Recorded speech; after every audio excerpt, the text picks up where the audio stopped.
Great, we're live now. Hey, Forney's in the house. I haven't talked to Matt Forney in ages. You ever read any Forney stuff? Oh yeah. Now is this real Forney? Or is just someone faking being Matt Well, Forney? that's his avatar. Okay. He's not like, you could tell a troll where it's like, Yeah. I'm gay and I like child dick. Ha ha ha. So Right. no, yeah, it's still not too late for him. Maybe it's 9 p.m. over there where he's at, but you never know where Matt is. That's true. No. You ever read his Terror House magazine site? A little bit. It's one of those things that I would like to read because I'm sure there's a lot of good stuff there. I've read some of TJ's stuff over there. Mm-hmm. So I gotta hand it to Matt, and I even wrote his performance, his choices in life prompted me to write an article in his honor, because it was like one of the most improved people, where this guy, a lot of people like to pick on him because he's overweight and then he's bald and ha ha ha, look at this loser. But that dude is living his own life. He's traveling and lived in probably as many countries as Roosh has. And he's always got a hustle. He hitchhiked across America. Right. And then he says, you know what, this blogging YouTube thing ain't working. I'm going to set up Terror House Magazine. If he isn't making money already, which he is surviving. Like, he doesn't live at home with his parents. Right. But if he keeps, something's going to hit and he's going to make it. And by make it, I mean like where he's already quote making it, but I mean make it not necessarily in a big way, but where he's like, wow, he's upper middle income. Everything's very comfy. And then everyone who mocked and ridiculed him because he's bald, exactly. Like he has control over that, they're going to have to eat crow. Because he does. He's got hustle. He's always hustling, always working. So I really like I agree. I mean, I can certainly find things to disagree with Matt about, but you've got to admire the guy. Yeah, he doesn't just sit around in the basement whining. He does stuff. No, guy's got hustle. Yeah. And I mean, I don't know the logistics of Terror House magazine, but I mean, I think it's a great idea. I'm not really sure how he turns that into money, but I mean, I now know that he's publishing some books and stuff. You go to Terror House, you can buy books through there. So, I don't know where all that goes, but I think it's great. I think I hope it goes to Matt's pocket. Yeah, well, I hope so. Where else would it go? but I just think the whole concept of Terror House magazine is great for him to set up this place to publish independent authors that aren't going to get published anyplace else. And well, I mean, and where it goes as in how, not where the money goes, but where the site goes, like, does it take off? Is he able to build it into some kind of like real, quote unquote, real publishing house, where he's making money and the authors are making money? I mean, I don't know. I don't know about the logistics of all that, but I hope it does turn into something. I think it's a great endeavor. I would love nothing more than to see Terror House Mag set up by this guy who's lollygagging about in Central Europe as an American, going from apartment to apartment and B&B, Airbnb to Airbnb, like replace the New York publishing houses. Oh, that'd be great. Yeah. Yes. I would love that too. You'd be in the 70s, but it'd be nice to see with the technology. But here's the interesting thing that Matt did. I remember when he was setting up Terror House, he's like, people aren't, and there's some logic to this where the attention span of the average person today is going down. Yes. And you don't want to read a 500-page book. Sometimes you want a short story. Yep. And so maybe that's what he's onto the mark, because TJ just wrote a vignette or whatever. What do you call it? It's a short story, but there's a more professional literature name for it. He wrote a short story, and I said, how many pages? He said 20. I'm like, your immediate reaction is say that's not a real book. It wasn't intended to be a real book. Sure, right. Not every great story needs 300 pages. No, fuck no. So no, I agree. I love short stories, like short story compilations. That's one of my favorite things to read. I got one right now. It's a science fiction. It's like 400 pages. It's all short stories that are based somehow around the moon. And I mean, you jump in, you read the first 3 pages. If it doesn't grab you, you flip to the next story. Right. And you can, and when you find a good one, you're not investing hours and hours. It takes 20 minutes of reading. You got a great story. You enjoyed yourself and you can move on. You know, on my wish list though, if Tara Aside House, from the volleyball CSU girls, women's volleyball team, yeah, volleyball team, yeah, that would keep me warm right now. Is Tara House magazine? If I didn't have to read it, if somebody read every story and turned it into a podcast. Now, again, logistics, but it's like, oh, that would be the greatest thing ever. But here's what I found out in my, my forays into self-publishing. You'd be amazed. Like, you think, let's take book X, and it's about your volleyball team of girls have to take on my genetically cloned big-titted redheads that I developed in my lab, and they have to fight over the widget or whatever it is. Damn it! Now I've already lost my thought. Because now I've gone into this world. Now like, you're thinking about redheads. I'm like, that'd be great. That's where I was going. Hang on, I was just thinking like they'd all be in lingerie. And yeah, really of course. And on it, come on, I had it. Oh man. That's what I was gonna say. So here's me writing self-publishing. So we write this book, okay, and it's the volleyball team versus the lingerie redheads with big tits. You would think, like, if that came out in paperback, the audience, if it was published, period, people who would be willing to buy it in paperback would be an 80 to 90% overlap of people who would buy it on Kindle, which would be an 80 to 90% overlap of people who would buy it in Audible. And the point I'm making is that it's the story that really sells, not the format it's in. And what I'm finding out is that Venn diagramming there's very little overlap. Like, people will not read a book if it's not on Kindle. There's a group of people that will not read a book unless it's paperback. And there are people who simply will not read a book. It needs to be an audio. And when people said, oh, should I do Audible and should I do Kindle or should I just do paperback? I'm like, motherfucker, you got to do all three. Yeah. And I think I know the guy. Matt even knows the guy that I had do several of my books. His name's Kevin, and he used to be the producer for Beckloff Show, which I terribly miss, by the way. But you have to, like, people say, is it worth the $2,000 to pay somebody to transcribe or narrate the book? It absolutely is, because you open up like almost a whole third of an additional audience. Right. Like, you're not cannibalizing off of the sales of Kindle or paperback. If you do an Audible book, there is a huge and large and very separate group of people.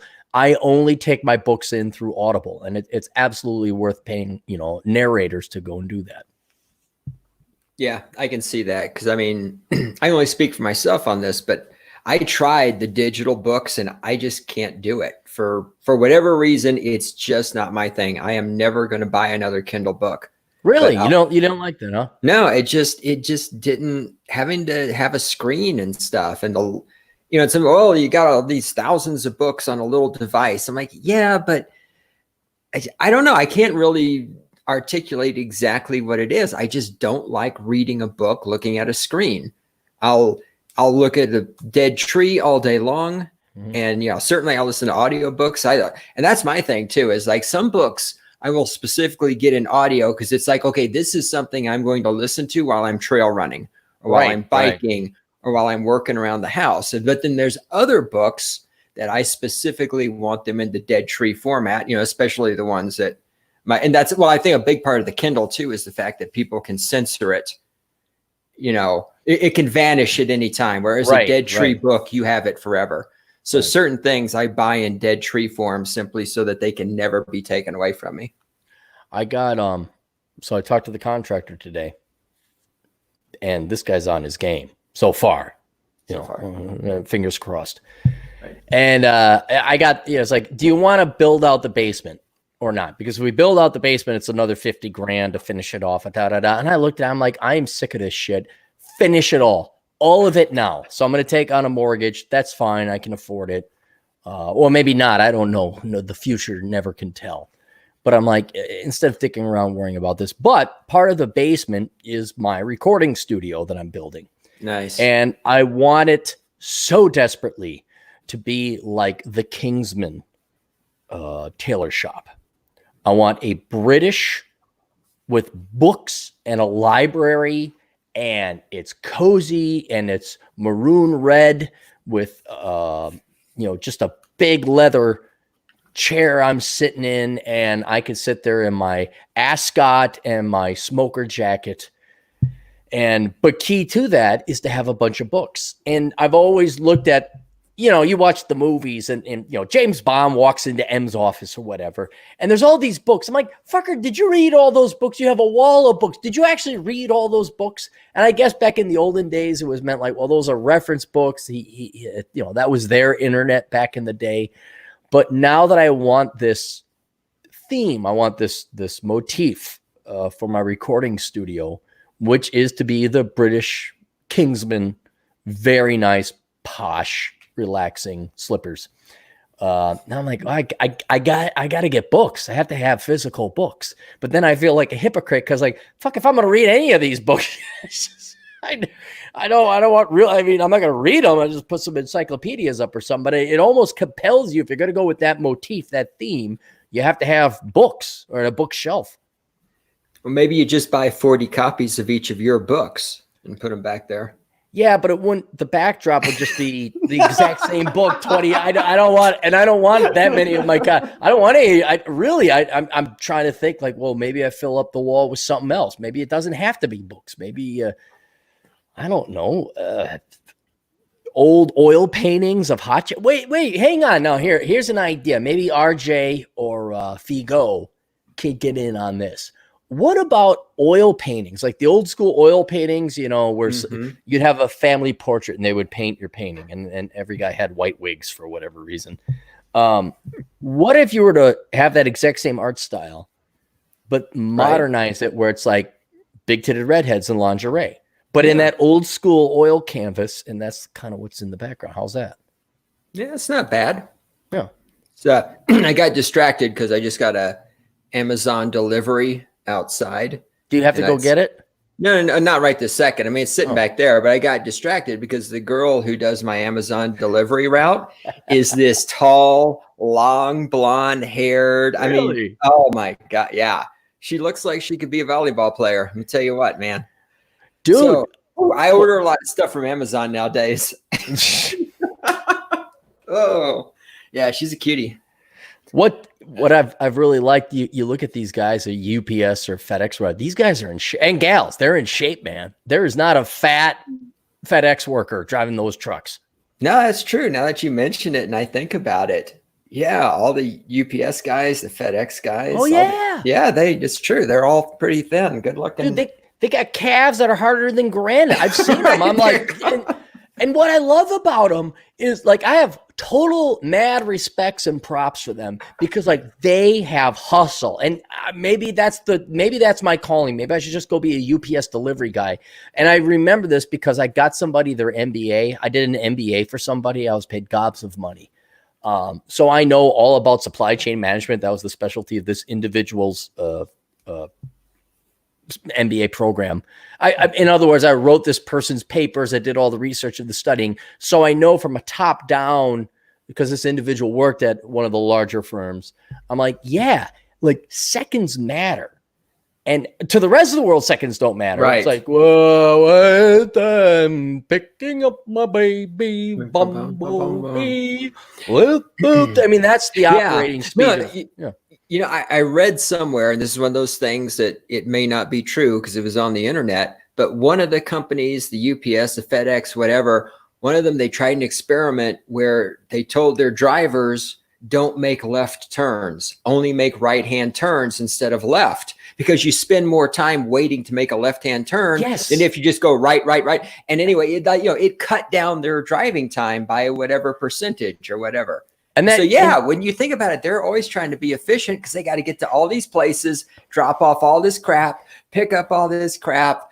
And if you figure they're probably seconds count. Yeah. And if they're normal like anyone else, they want to finish their job and go home to do whatever it is they enjoy doing. So they're probably all in favor of the efficiency. I guarantee you that is true as well. But I'm real curious. I'd love to have like a UPS or a FedEx delivery driver contact me. There's got to be a certain kind of psychology or personality that excels in that. Like, oh, like, and maybe I'm wrong. Maybe you just wake up, you go pick up your truck. You're not, but I'm thinking there's like a car depot or you go to where the truck fleet is. You go in, you punch your clock, you play jamoke games, and you give each other insults. But then you compete. It's like, Johnson's got the quickest response. I got to beat Johnson, man. I got to be. Maybe that's not there. Maybe because I don't know why you'd even have a hub anymore. It's just like, here's your truck. Go fuck you. Pick up the deliveries here at the depot and get your ass out there. But there's got to be a psychology because I see the physical manifestation of it. These people are in shape. The men are in great shape. The women are in great shape. Because there was a UPS delivery gal who was kind of like yours. Maybe wasn't as tall, but I was like, hello. Like, damn, she was in shape. But yeah, and as I was talking about before, previous to talking about the management, they know because at the granular level, if they can shave off 30 seconds a day over 10,000 drivers, that translates into an extra 0.5% on your bottom. We're talking millions of dollars easily. Sure. So, and that's it. And so, good night, everybody. Hey, good night. Thanks for coming. All right. We'll see you on the flip side. I did want to have you on because how you handling the layoffs and the great and merciful Corona Chan? The great merciful Corona Chan. It's initially I was a little cranky and depressed and everything, and then it got better. And as I'm getting things done, I'm feeling very optimistic about things. And then I made the mistake of looking at the internet today. And our governor said that, well, we can't just go back to normal and things are going to be different. And forever or just forever. Oh, no. Really? No, forever. Really? Oh, okay. Oh, yeah. Oh, yeah. No, and it's like, okay, this is exactly what I was afraid of. There goes your right to assembly. So yeah, I found an article. I'm actually going to be writing about it for my weekend Wuhan update, among other things. But yeah, it's just, I'm reading this thing and it's like, okay, here we are, Wuhan, 1984. I too eschew the news or the interwebs. I'm even like taking a break off from Twitter and Facebook. It's like, yeah, hey, here's my shit. I'm tweeting it out, but it is a challenge to maintain, I don't want to say sobriety. Sobriety is one thing, but a good mental health. But man, but you have to pay attention to the news a little bit. And then you hear about this Michigan bitch, the governor of Michigan, like, oh yeah, we can't have rakes, so we're going to section off this part of Walmart. It's like, wow, I thought you were female. Did you grow a massive dick to shove it in everyone's ass? And now your governor, thank God, who will not be life supreme governor, he's saying this is like a permanent change. There's a new normal. We just can't get over a virus. Yeah, no, that we have to keep the social, he might allow some businesses to open as long as they can maintain the social distancing, and he says, well, we're going to go back, but we're never going back to the way things were before. It's always going to be different. And all this other just very Orwellian crap. Who the fuck is he to tell society, the Coloradans, what they're going to go back to or not? He's the government. He's the person who can have you arrested for leaving your house. And I saw something, I think it was in Italy or some other country where somebody used a drone. The government used a drone to track down a guy who went running and had him arrested. And then there's something. Colorado? No. This is somewhere else. We're not quite there yet, but it'll be interesting to see where that goes. And then anyway, yeah, it's just, I don't want to dwell on it too much unless you really want. No, it's just, I'll save it. The desire of predominantly leftist politicians to quote unquote do something, because sometimes there's nothing to do. In your home state of Texas, the legislature meets once every 2 years, correct? That is correct, because whoever wrote that Constitution knew the danger of the legislature. Yep. And the whole point, there is an optimal, I mean, it's like regulation. Without any regulation, yeah, corporations are scumbags, going to fuck you over. With too much regulation, you're choking it off. So there's an optimal and ideal level of regulation. The same thing with law. You can't have no laws because everybody fucking murdering each other, or, you know, at least I would anyway. It'd be a killing spree for me until somebody with a better eye and a better bullet and a better gun could take me out. But then there's too much law, where once again, you're choking off people's ability to simply enjoy life. And I always was scared. And you want to talk about something that's scary, is how leftist politicians don't give a flying fuck what is in the best interest of society or humanity or the population. They always have to be doing something. And the most recent example of the many is in the Twin Cities. They've banned any new business, a restaurant or whatever. There's no new drive-throughs being built. You can't have any new drive-throughs. Because, and I know the guy, I did a Clary test on him, I looked into him. He's younger than me. He's a pansified liberal fucking pussy yutz. He's never worked a day in his life, and he just wants to do something.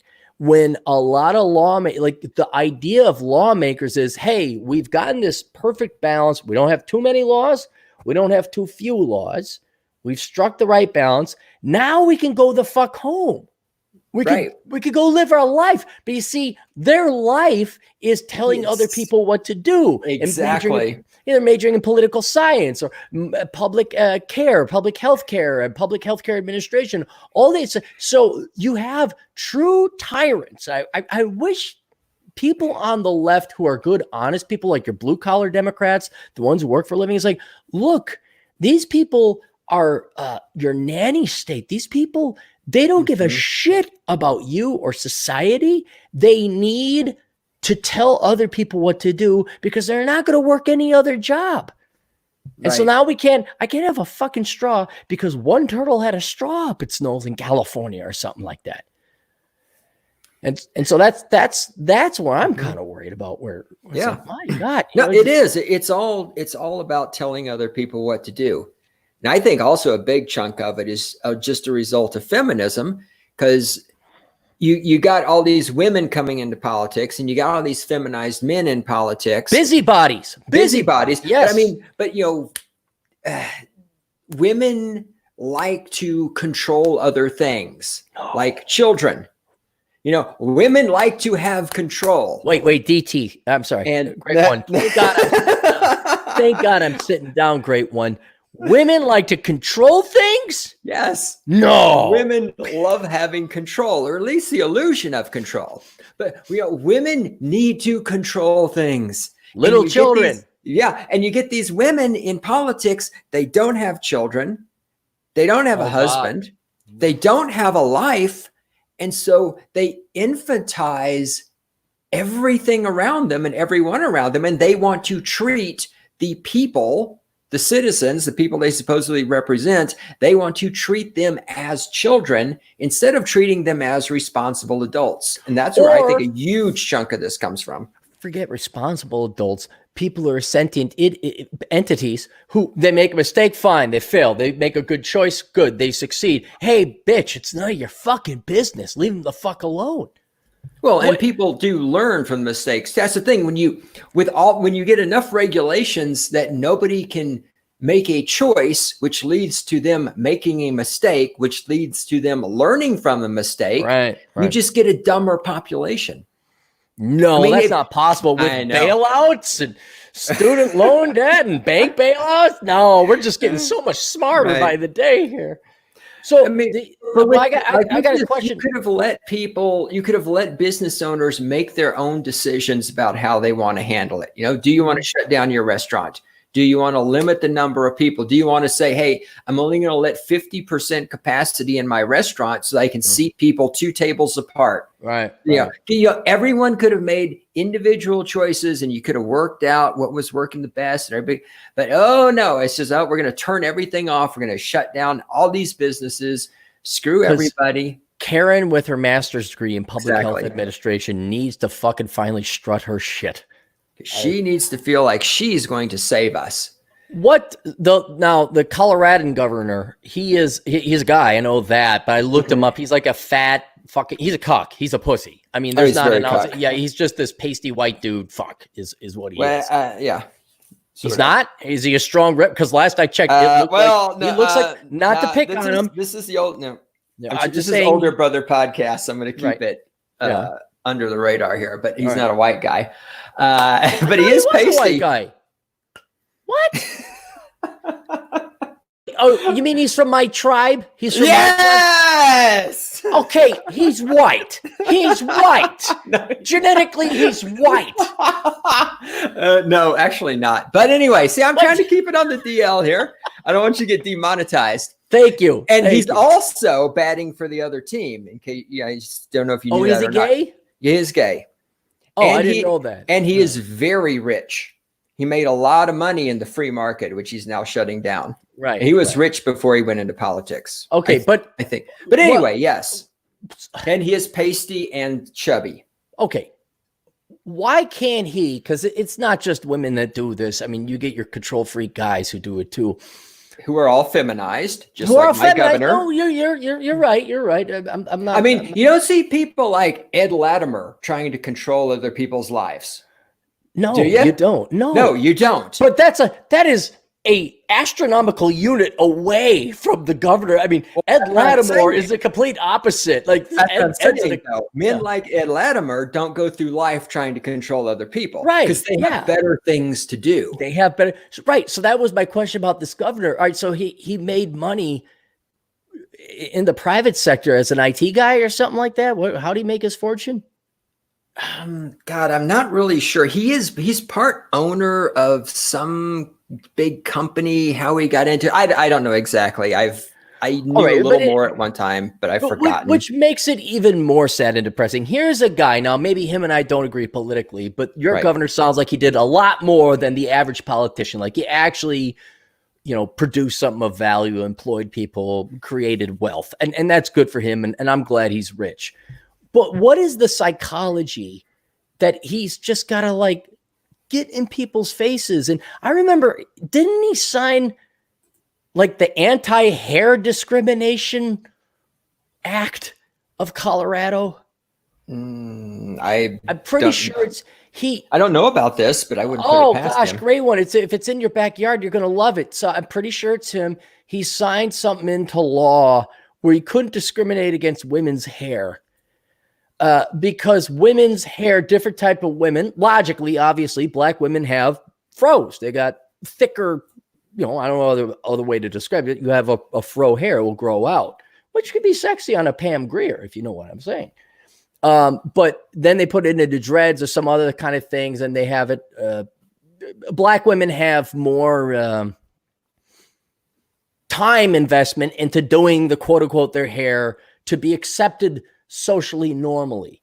And I never thought this was a problem, but apparently it was a big enough problem for black women where they were being discriminated against because they had dreadlocks, that their hair was natural or a fro.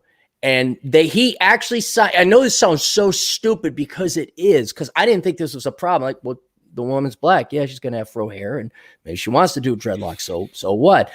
So apparently they're claiming they're getting discriminated against because of their hair. Not one guy in this whole thing. Oh, the brothers are fine. Brothers are what? it's the women that are in on this. And he signed, there's this big fanfare and he's sitting there and he's signing this doc. Hang on, let me look it up. I'm not don't bother. I got this.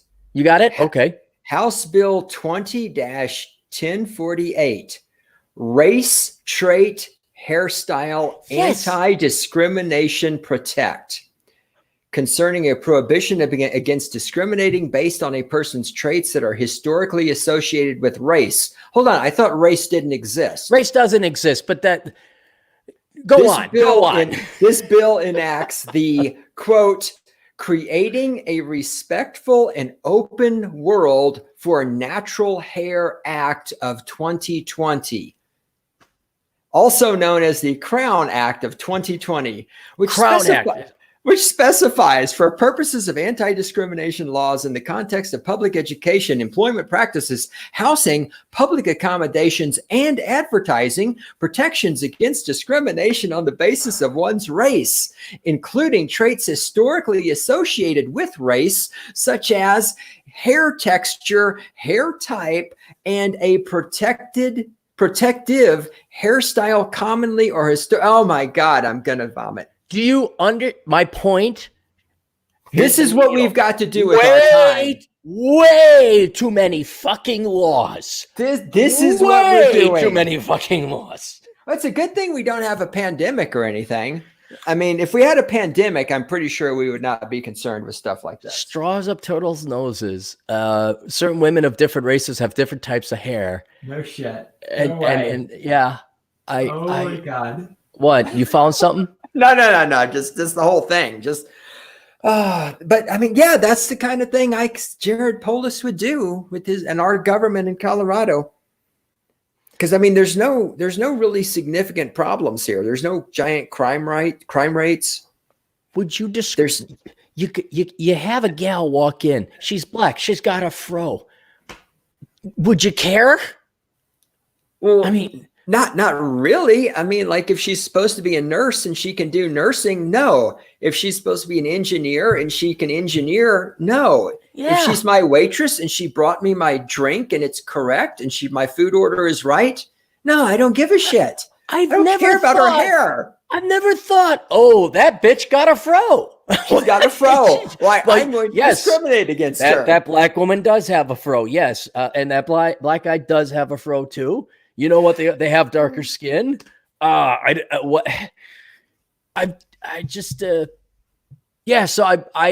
I guess that is indicative of how far they're Nazis. They're fucking Nazis. Maybe not let's kill the Jews sense, but they are in terms of like how much my ego, my desire to do something to satisfy myself is more important than individuals' freedom. And we're going to pass all these anal retentive laws about you can't have plastic bags, you can't have plastic straws, and hey, you better not discriminate against a woman because of her natural hair type or design or color. It's like, yeah, I wasn't planning on it, dude. Like, how much fucking can you? Well, but then the other part of that is, I mean, okay, first of all, if someone says I discriminated against a woman, first of all, you got to prove I discriminated against her. But how do you, in a court of law where this should actually matter, not that it shouldn't matter because it shouldn't be a thing, but like, how do you prove I discriminated against a woman because of her hair? I know. See, and this is the problem with laws, these laws that are completely unenforceable unless you're just delusional or making things up. Well, and the compliance costs that is going to be to the taxpayer, because, you know, normally when you talk about compliance costs, it's in terms of regulation or accounting. Talk to Chad Elkins. Like, if we had a sales tax instead of an income tax, hundreds of billions a year would be wiped out in terms of compliance costs because it's just a sales tax that you collect. We don't have to like sit there with this fucking fill out forms. Here, government, here's what I think I made. That's no longer there. But here, think about this. Now you're going to require the prosecution or the defendant or whatever to investigate and look into, did they discriminate against my hairstyle? How much money do you want to pay? How much money do you want to piss away? How much time and effort and energy of the taxpayers do you want to piss away on this? Well, and now you're also literally Hitler in the realm of thought crimes. You know, it's like, well, this is the whole thing is like, okay, if I kill, say, for example, I kill Ed Latimer, because we're talking about Ed. Does it matter? And you don't like him because he's National Guard and not the real military. But that's true, yeah. I'd have to kill him from I the don't want to piss off Ed. Because if he gets close to me, he's going to slaughter me. But let's say I kill Ed Latimer. Does it matter why? Like, I killed Ed Latimer because of his hair. Well, no, I killed him. There's just, he's dead. I'm responsible.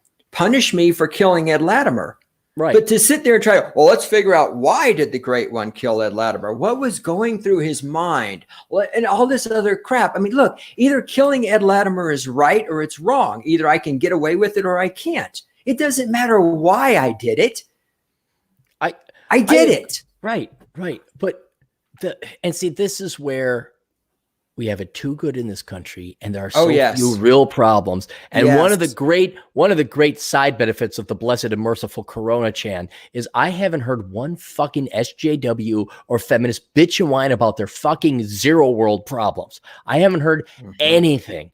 And it's wonderful because, like, oh yeah, there's actually people dying. This is a real thing. It takes up all the news. I'm sick and tired of hearing of coronavirus, by the way, though, too. But it is such a fresh breath of air that it's like, yeah, your problem that someone didn't respect you because you're a sapio-pansexual, that's gone. So with dreadlocks, with dreadlocks, fine, but I just on the same side of this reverse side of this coin, now you got governors who are like, oh my God, I got to do something. It's like, how about you don't do anything? Just sit there and shut the fuck up and leave us alone. So what can you do in Colorado? What is the governor like requiring or restricting? I mean, right now we're just, all non-essential businesses, which there's some terminology for you to figure out. I mean, we're still just in the non-essential businesses are shut down. We're supposed to all be staying at home unless we're going out for essential purposes, which again, there's that word that is going to become more defined in the future. And that's just going to end up screwing us in a great way, I think, is when people start deciding what constitutes essential business and businesses and is not an essential business. But is it like the Michigan mayor where it's like you're sectioning off parts of aisles within Walmart, or is he not that level Nazi yet? No, we're not at that level yet. Although now, I mean, the free market is kicking in that regards. Like I went to the grocery store a few days ago and they've got a bunch, they've got on the ground, they've got arrows on the ground showing you which way you're supposed to walk. And like the aisles are all supposed to be one way. Now, the thing is, everybody was completely ignoring it. Right. But that's one of the things. See, this is where I think it's going to go. And I think that eventually this will come from the government, where the government is going, because I don't think social distancing is going away. This is going to become. You think it's going to be permanent? Like this is the new normal? This is going to be a new virtue signaling. This is going to be a new thing. Remember when American with Disabilities Act kicked in and everybody had to rebuild everything to make ramps and everything like whatever. That? Right. That's going to be the new thing. Social distancing, 6 foot distance isn't going away. And there is going to be a shit ton of money spent rebuilding. Because right now, how do you go to the grocery store? You can't. You're right. You're going to have to 6 feet away. Yeah. Right. You can't, because I'm in the grocery store and you're only supposed to go one way down the aisles, which nobody is doing and ignoring. But I think that's going to become mandated. Then you've got to figure out, how do you keep 6 feet between people? First of all, you can't do it in the aisles because the aisle isn't 6 feet wide. But then where do you put the checkout lanes that people are 6 feet apart? Because they're just going down the aisles, right? So none of that works logistically. The grocery stores are going to have to be rebuilt. And here's what I do see the government doing. I see the government putting a limit on the number of people that can say go into a grocery store based on those people staying 6 feet apart. I absolutely see that happening. Even in light that there would be no virus or pandemic, like let's say the pandemic goes away, what's the incentive? Why would no, the governor said it's not going away. Yeah, but I know I'm asking you to speak on his behalf, which is very hard because you have a brain and he doesn't. But what reason and rationale? People aren't just going to say, oh, distance yourself because the governor said so. Yeah, they are. You think so? Have you talked to a person? I know, but they can't be that dumb. I mean, yes, they are. Wow, come on. Yes, you know me. I'm not Mr. Optimism. I'm an optimist. Oh my God, I know. Compared to this, yes, you're so optimistic. Oh my God. Yes, right here. Polis re-itinerated. that the virus will be around for a long time, and until there is a vaccine or treatment, what Coloradoans consider, quote, normal life, unquote, will not return. Quote, everyday life will be not what it was, but everyday life will be not what it was, but better than it is now, unquote, Polis said. And that was in light of the virus, though. Yes, okay. But he said right here, it's not going away until there is a vaccine or treatment. Right. Well, the virus will be around for a long time.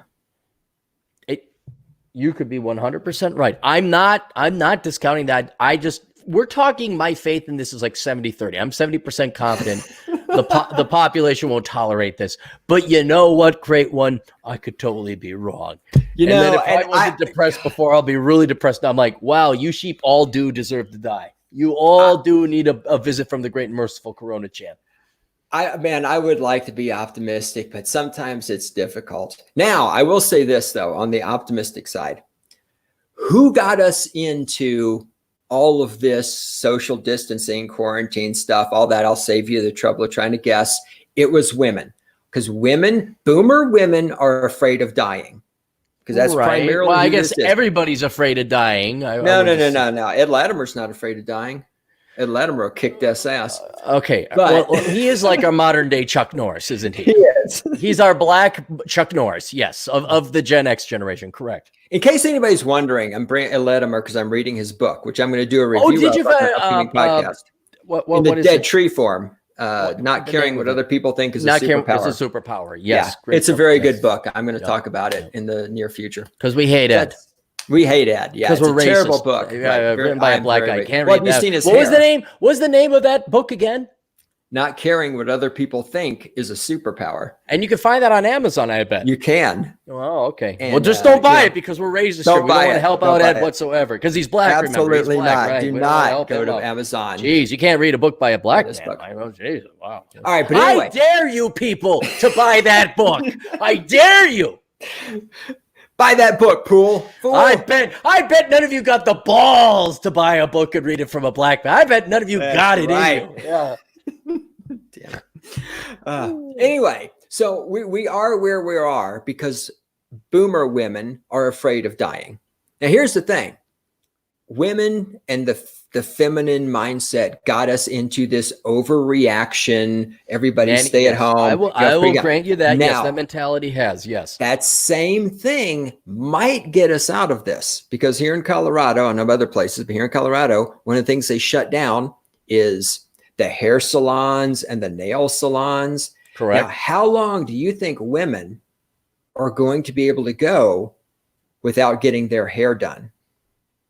I've already seen on the interwebs women like posting, will you come to my house and do my hair? Will you come to my house and do my nails for me?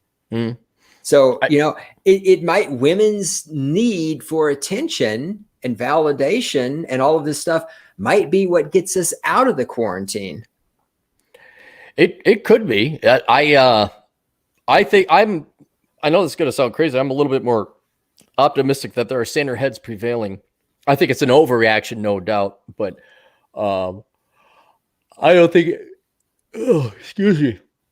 It is not just going to be solely women. I think if people are cooped up much longer, they're going to start violating these requests, and the government's going to have to start forcing down laws, and then people are going to say, no, let's have it. Let's have the maximum. Let's peak.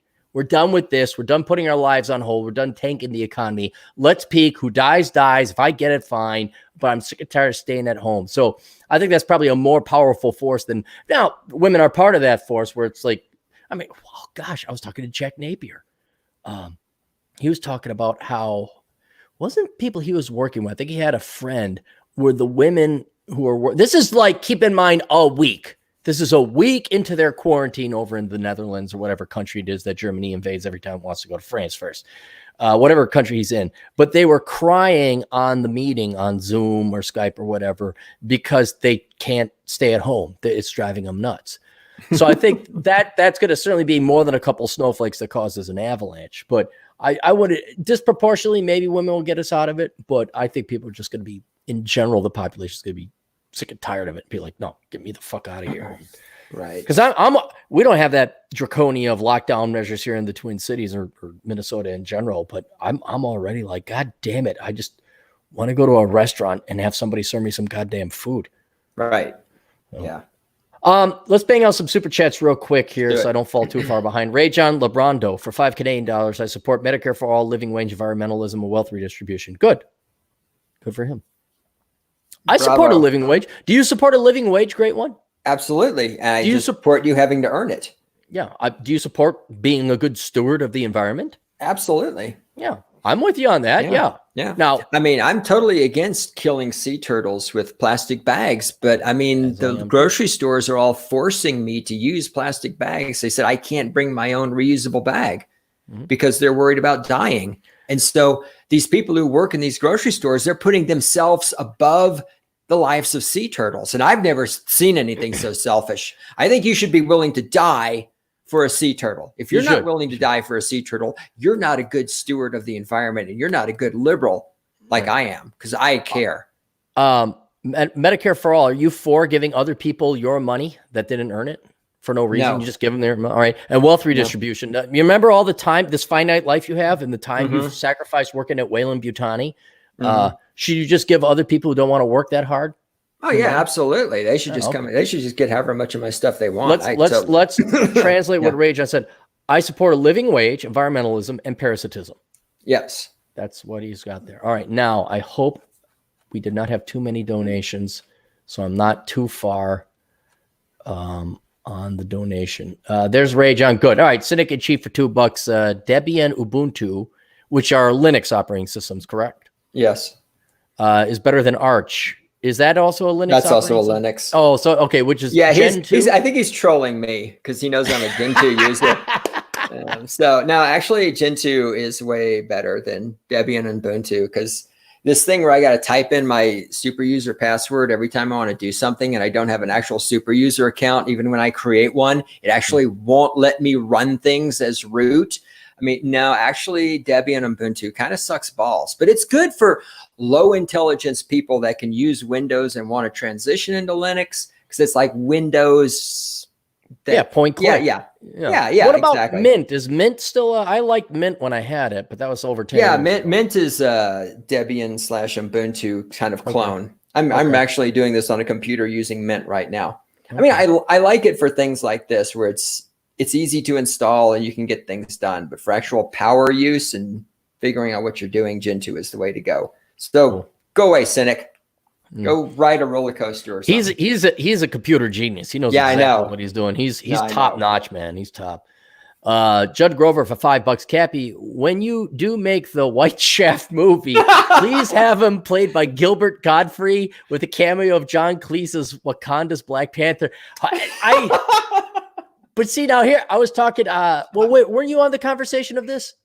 No, I don't think so. Me and Chet, maybe it was somebody else, but I was thinking, if we're going to do White Shaft, if we're really going to skewer the liberals who change everything, it has to be a white female, don't you think? It can't just be a white guy. No. If you're trying to like reimagine it or whatever they call it nowadays, you got to have a white female. A white female. Or a white transsexual. Nah, I don't know. Well, now you're right. That actually wouldn't be as good. It's got to be a white female. Though John offers some interesting characters. Gilbert Gottfried as White Shaft. Oh my goodness! With the drug deals. John Cleese would almost make a better Shaft because of his British accent. But oh no, he's saying John Cleese to do Black Panther the movie. Yeah. Oh, okay. I see. I think we need like a what? Yeah, no, he's saying John Cleese, God, I can't talk, playing Black Panther, doing a cameo in the movie. So John Cleese is Black Panther. I get that. That is very funny. He's too tall. He's too good. To do Black Panther, you need, here's how you throw it back in the liberals' face. You have the most effeminate white guy who's gay. like the most flamboyant. He has got boas. Hello, everyone. So you mean my governor? Yeah, Jared Polis. more chubby, pasty, flabby. No, like the guy who does makeup on YouTube, who has 1 billion followers because he's like a 17-year-old kid who does makeup. Like, get that guy to do the Black Panther. And then White Shaft. Who would we have? It's got to be female. It's got to be. She could play a ditzy dumb blonde. I don't know who. We could get some great actress who can like pull it off. But that's how we got to do White Shaft. Has to be white and female and dumber than fuck, and then with a cardigan. And then Black Panther has to be a like super flamboyant gay white dude to do with the boa, doing his nails and being all worried about. Yeah, I think that'd be. Ray John Lebrando again for $2 Canadian. Tax cuts do more damage than good. Well, let's just jack up taxes to 100%, right? Yeah, so that works. That would do the ultimate amount of good. Ray John again for $5. Reagan tax cuts didn't work. Great one. Do you remember going from the 70s during Carter into the 80s? Ray John wasn't alive. Do you remember that? Oh my God. Was it better in the 80s or worse? Sure was. Oh my God, the 80s were a godsend. Yeah, they were. The Federal Reserve just had the interest rates cut and GDP went up. By the way, there was 3% GDP under Clinton when he raised taxes. You mean 3% growth? You gotta use key words here, Ray John. Reagan's tax cuts absolutely did work. The economy was booming under Reagan. I think it even had they posted 1 quarter of 10%, like double-digit growth for 1 quarter. But we're talking like 6s and 7s. That's the last time the economy truly boomed. Since then, we've had good economies, but we haven't had a booming economy, like sectors maybe, but not the entire economy. And Clinton, he did raise taxes, and we had a good economy under Clinton. But a lot of that was due to the internet, because that was when the internet was coming along. And I don't know if you remember the end of the Clinton administration, but it ended with a big .com bubble bursting. So a lot of that, well, not a lot, but some of that GDP, not the majority, there was legitimate serious economic growth going on under Clinton as well. But Clinton really didn't raise taxes that much either. Not as much as Reagan cut it. But I'm glad you have 2 data points, Ray John. You've just convinced me with 2 data points. With 2 presidents, let's all go tax everyone at 100%. Yeah. Well, and I've always been of the opinion that the president doesn't control the economy anyhow. But now, I mean, obviously, I was wrong. Right. I mean, obviously, the president of the United States has total control over every aspect of the economy, and everything that happens in the economy is totally dependent on the president. One guy. 320 million. Fuck him. Wait, why are the rest of us even working? The president could just create money for everyone magically. Yeah. Hey, great one. Why can't we just print off more money? Well, actually, we are. Money printer goes good. Yeah, this is going to end up. That's exactly what we're doing. We're going to use it to pay all the people that the government put out of work. Nonstop Dre 360 for $2. Thoughts on joining the Freemasons? I'm not against it. I had a tour, and I know a couple Masons, and they've brought me to some of their meetings, not meetings, but some of their activities are open to the public. Nice, great group of guys, just not my cup of tea. It's not culty. Oh, it's a cult. It's not a cult. It's a group of established, genuine concerned citizens doing what's best for society. And it's a brotherhood group. It's a little over restrictive, a little bit over rules, a lot of rules, a lot of formula, a lot of process and procedure, whereas the Eagles or the Fraternal Order of the Elks or whatever, they seemed a little bit more relaxed, but almost too relaxed in that regard, because it's just a bar and it's a private bar. That's all it really is. So I think, Dre, given your intellect and the fact you're STEM and you're a little bit more serious than maybe it's your cup of tea. I know. You ever do anything with the Freemasons? They're a great one. No, I have not. So I have no informed opinions about them at all. Yeah. What about, since you are a vet, I mean, do you ever go to VFW or the American Legion at all? Or is that just not, is that old people that do that now or what? I think it's mostly old people. I haven't been to one in ages. There is one here in the People's Republic of Fort Collins, but I haven't been there in many, many years. When I did go there, yeah, it was mostly just old people, which, I mean, there's nothing wrong with that. Those are the old people I like, the ones who fought in wars and survived things and aren't sitting around whining about how they might die one day because they came to grips with that when they were in a trench somewhere. Right. But you've never had the poll like, oh, these are vets, I'm a vet, maybe I go there, and there's like, you at least have that in common? No, I really haven't. Because I love it. I love going to VFWs and American Legions, like when it's open to the public, because it's cheap drinks, everyone's fun, everyone has a good time, and yes, I just figure maybe it'd have an appeal to the military veterans. Rob Fagolski for $10.99 because he is part of the 1099 superior race. Oh, okay. 1099 here. I need classical music, a bottle of Jameson, and hours of Bugs Bunny cartoons just to get over what some people post on Facebook every day. It's so true. Dude, I have, like, seriously, I only use this to tweet stuff out and Facebook it out. That's it. I can't, and I love most of the people that are, but I can't watch it no more. And Facebook, I think Facebook is just one of the worst. It's like, I guess they're all bad, but just when I get on Facebook, which is about 3 times a year, this stuff I see I just like, why do I like these people? I have to get away from it. But it's probably these people at their worst, but keep in mind, a lot of these people are just bored out of their, especially now, like they don't have anywhere to go for a job and all they got is Facebook, I just don't. Yeah. Cause God forbid they educate themselves or clean their house or improve themselves or do push-ups or write a book or listen to my podcast or God forbid they do anything productive with all this free time. No, let's go on Facebook and post memes about how Donald Trump is literally Hitler. You know how to get the economy booming, like Reagan-esque booming, not Bill Clinton booming, but Reagan-esque booming, is if women started losing weight, like they just started going walking and working out, so that when everyone gets their jobs back, the husband's like, damn, I'm going to go make some money for my woman. I'm going to get her a nice new dress. We're going to go out for dinner in a hotel. But that's just me. That's just me. Because what do I know about economics and why men work? What do I know? Yeah. I'm wondering if there's going to be a divorce boom after this. There already is. It's already happening. All right. It's already happening. It's going to happen. Cappy Cast, much needed. Pumpkin Swaddler is greater than Governor Poland. Yes, that is true. Anything's better than Governor Poland. Judd Grover again for $2. Emperor Cuomo is holding New York hostage until 5/15. That's May 15th. It's a month from now. Oh, God. I'm not surprised. All these Democrats, and you could even say like Republican types too, but mainly your career politicians who never ran a business, never supported themselves. And they just think, we want this. It's our time now. We just have a government program. It's like, dude, let them open up.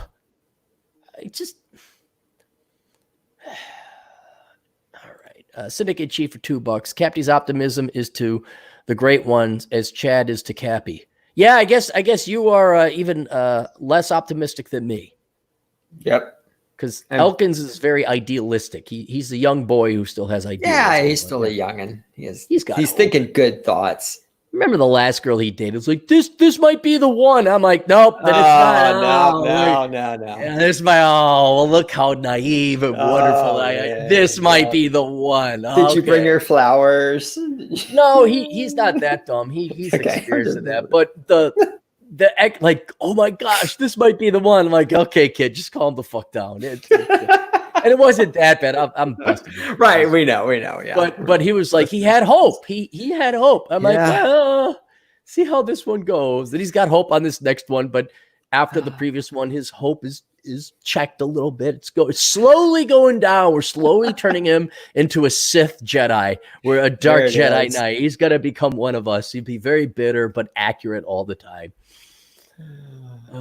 Dr. Oatmeal for $5. Cappy, could the government find some kind of taxation opportunity in public virus crises, such as a vaccination tax? Well, yeah, it could. Sure. The government can always find taxation opportunities. Right. If you're the world's reserve currency like we are here in the United States, yes, now is the United States government absolutely should be printing off all the fucking money at once We should be buying up every public corporation, every productive asset in the world. Like, hey, who's the big private D with all the nuclear weapons? United States. And they're like, we're printing off our dollars. You all want it. And our number one competitor is China. They're not doing so well. So we're going to buy up all the companies, not, 49%, so we don't run them. And then we're just going to make a lot of fucking money at the end. I think this is one of the best things to happen to federal finances, but we're putting off money and, quote, investing it in the children's, which means we're just pissing it away. So it's not going to do it. But we really seriously should have been, and right now, but Trump won't listen to me because, well, he doesn't know who I am. He should be putting off trillions more and buying up stocks. He should have done that last week or last month when it was 35% off. But that's not what's going to happen. Dr. Oatmeal for another $1.99. Where did the Black Panther Party go? There's still the Black Panthers, isn't there? It's a podcast I've tuned into every once in a while.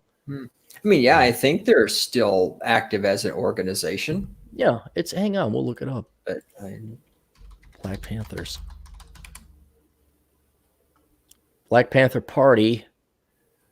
Political position, far left. Why does it always have to be far left? Like, just hear me out on this. Environmentalism, should that have anything to do with left, right? No. Or feminism? Like, it's women's right. That's your case. That's your cause. All right. But then you would have equal amounts of, capitalist feminists and socialist feminists because that's a separate line. Same thing with environmentalism. Oh, yeah, you should have conservative, Republican, libertarian environmentalists who are for the environment, and you should have common. But it's always far left. It's always other people's money. Oh, yeah. Which frankly, I don't believe then in what you say your party is. It's not environmentalism. It's not feminism. It's not the Black Panthers. It's something to hide your desire to take other people's money away from. Oh, it's the discrimination. Oh, it's the women's rights. Oh, it's for the advice. Like, no, you just want other people's money. I think it's still up. There's a Wikipedia entry, but there's no blackpanther.org, which is interesting. It was a revolutionary political organization founded by Bobby Seale and Huey Newton in Oakland, California, active in the United States from 1966 until 1982. Oh, maybe it's not anymore. Maybe that it's over. I thought it was always a group. Yeah, I thought they were still doing stuff also. I guess 1982 was like when it officially ended. Maybe there's some people who still, believe in the Black Panther. And what podcast was I listening to? So there's people who still believe in the ideology of the political cause. There's just no official Black Panther Party, I guess. No political party anyway, registered with the government or something like that.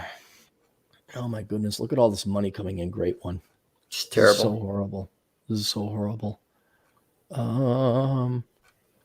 Yeah, so Dr. Oldman, where did the Black Panther Party go? I guess it just dissolved, I guess is the correct term.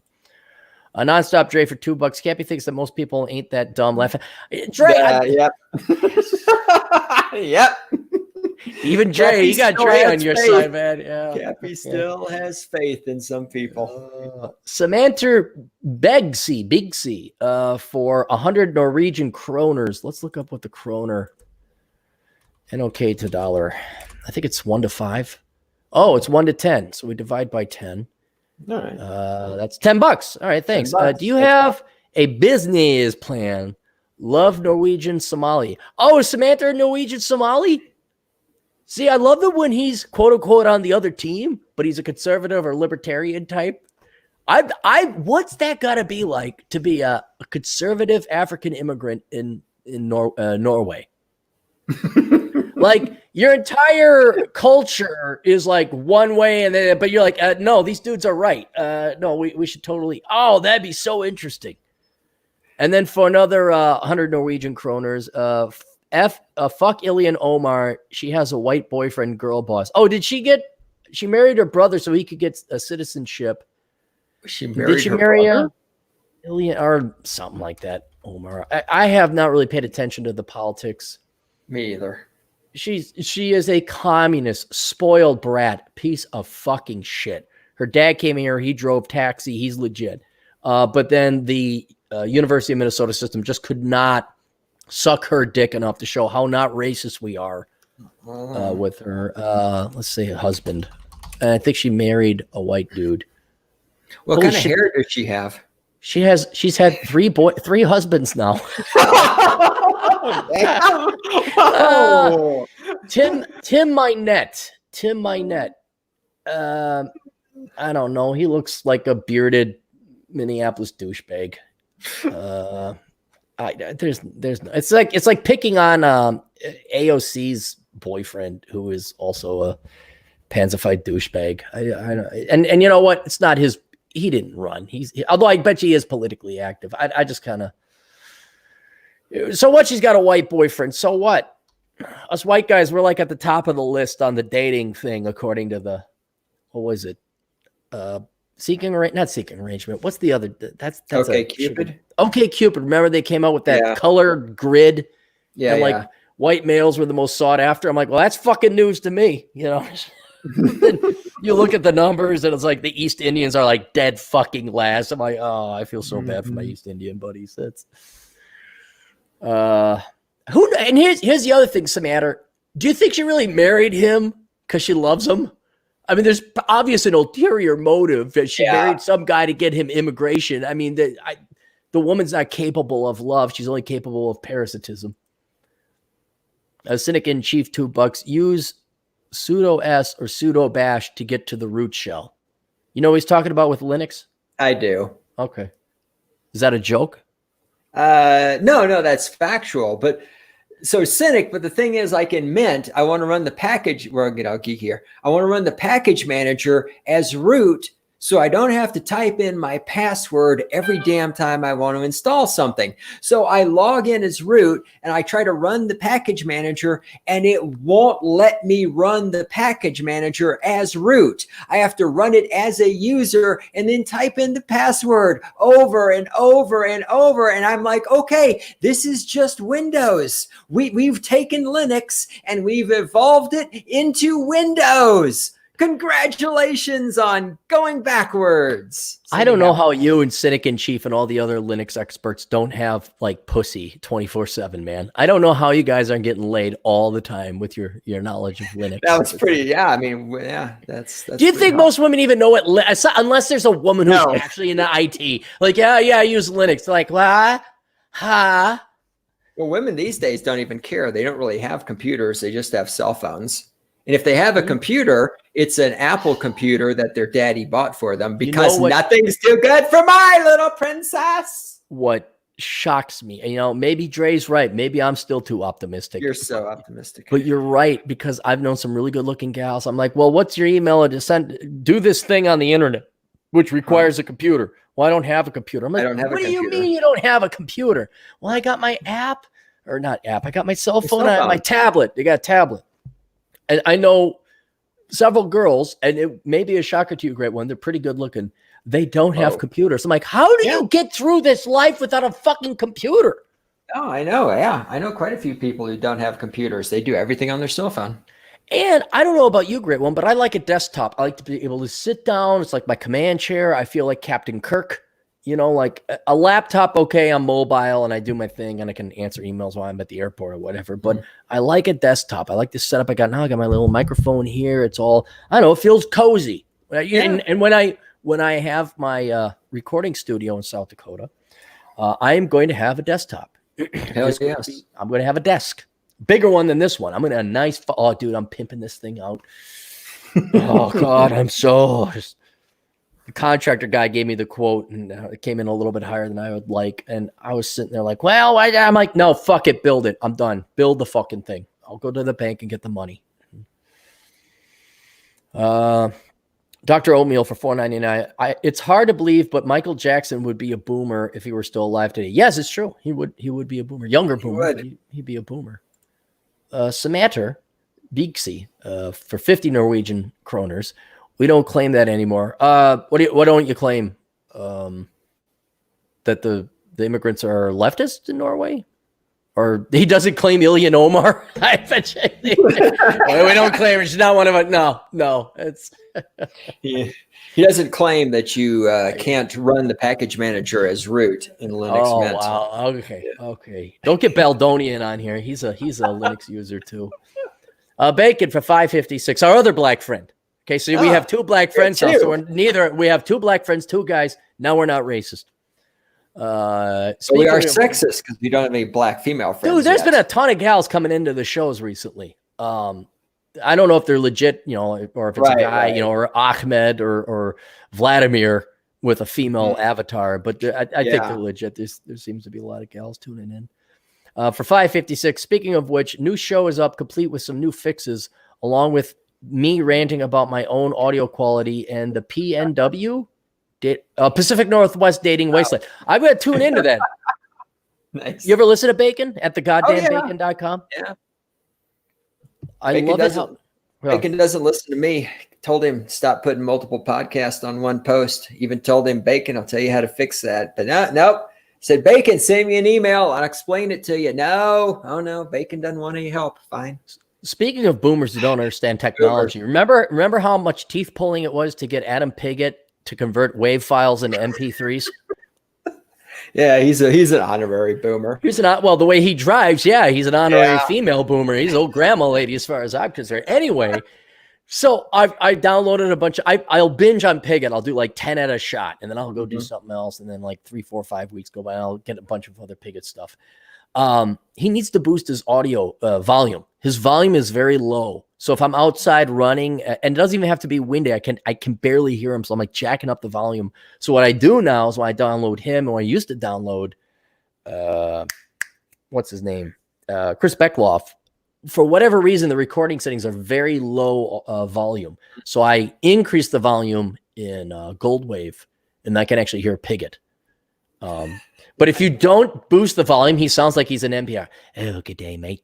And today we're going to talk about stinky armpits. Do your armpits stink? Mine don't, because I spend $300,000 on deodorant. Unlike that Clary fella who uses his Irish Spring. Irish Spring. Bloody hell. Who we can find at pushingrubberdownhill.com. You did read his book, right?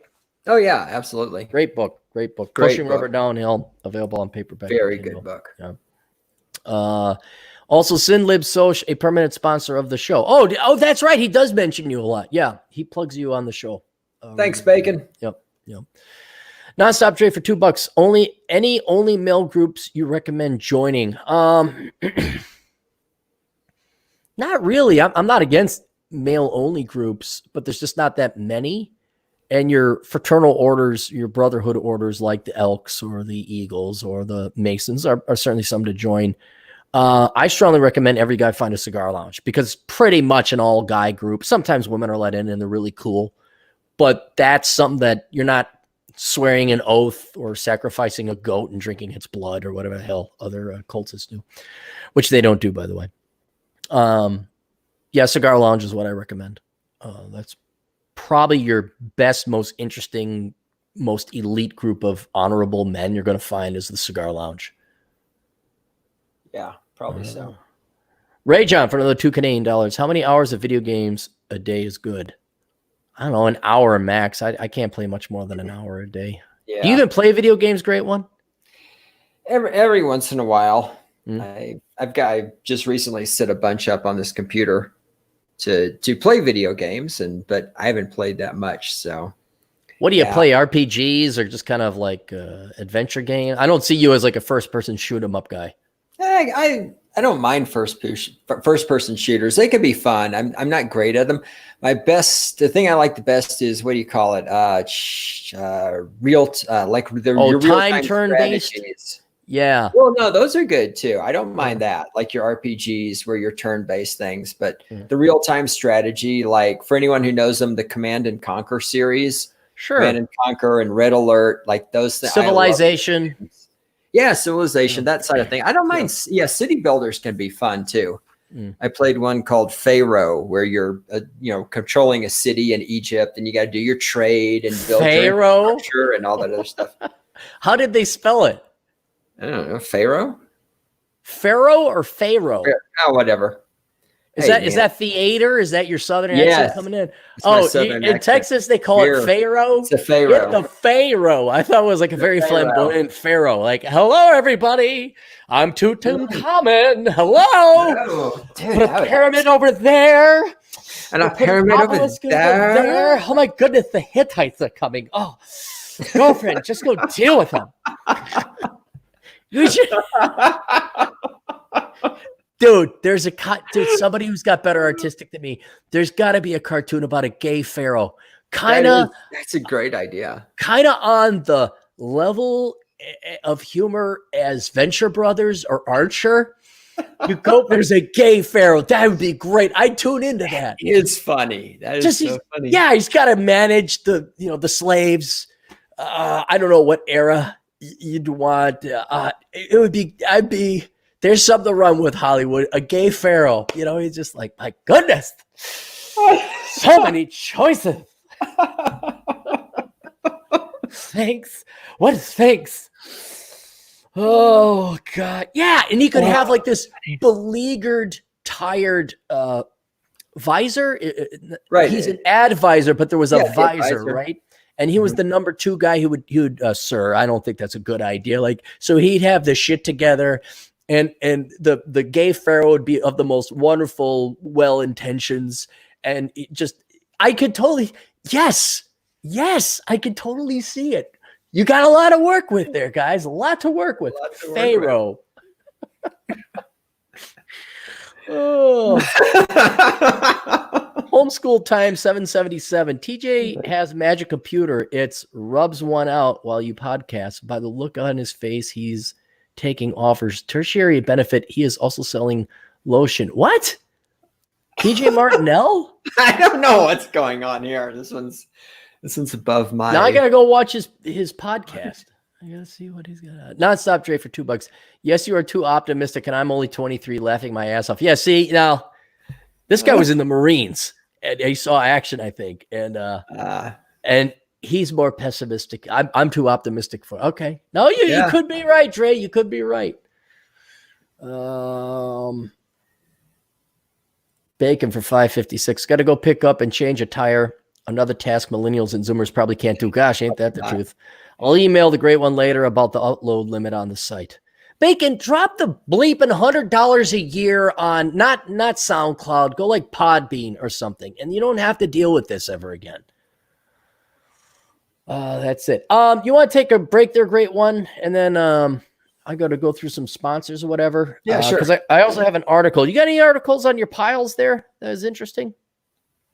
Oh God, you put in these qualifiers. Interesting. Define interesting. Well, one you saved. Obviously, you wouldn't read a non-interesting one. I got thousands of them. Okay, let's grab one of the older ones and see where they are now. But let me pause, take a break here. I'll come back. Right? All right. Let me see. Okay, everyone, take a break. Potty break. Everyone take a break.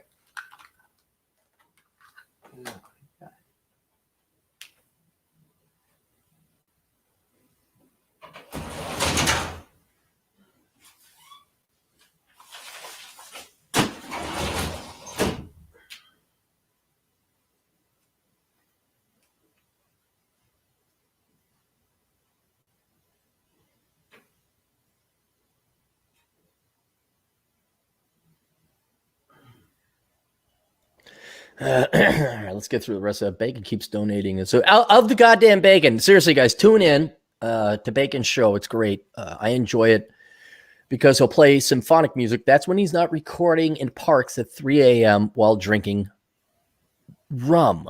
He drinks rum, if I recall correctly. Bacardi 151, is that it, Bacon? And it's real cool. Just meandering thoughts of a middle-aged dude. He's a little bit younger than me. And he's in the Pacific Northwest, and it sucks to be there.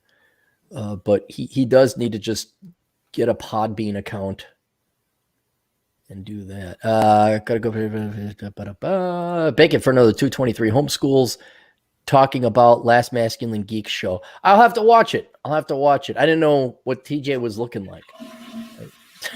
And the great one flushes. Oh, that's great. Oh, God, I love my job. This is professional. If you guys want to know how to become a professional podcaster, I will tell you. Actually, the great one's been doing podcasting for 15 years. So he has quite the archive if you're looking to it. A little racy, a little extreme, but that's why I like it.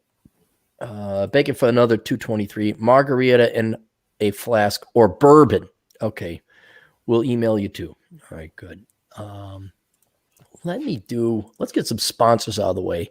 Academiccomposition.com. I haven't plugged Alexi in a while, but I go to academiccomposition.com, especially now that everything's going online, and have him and his writing staff write your college papers for you. There's no reason you should be writing your papers.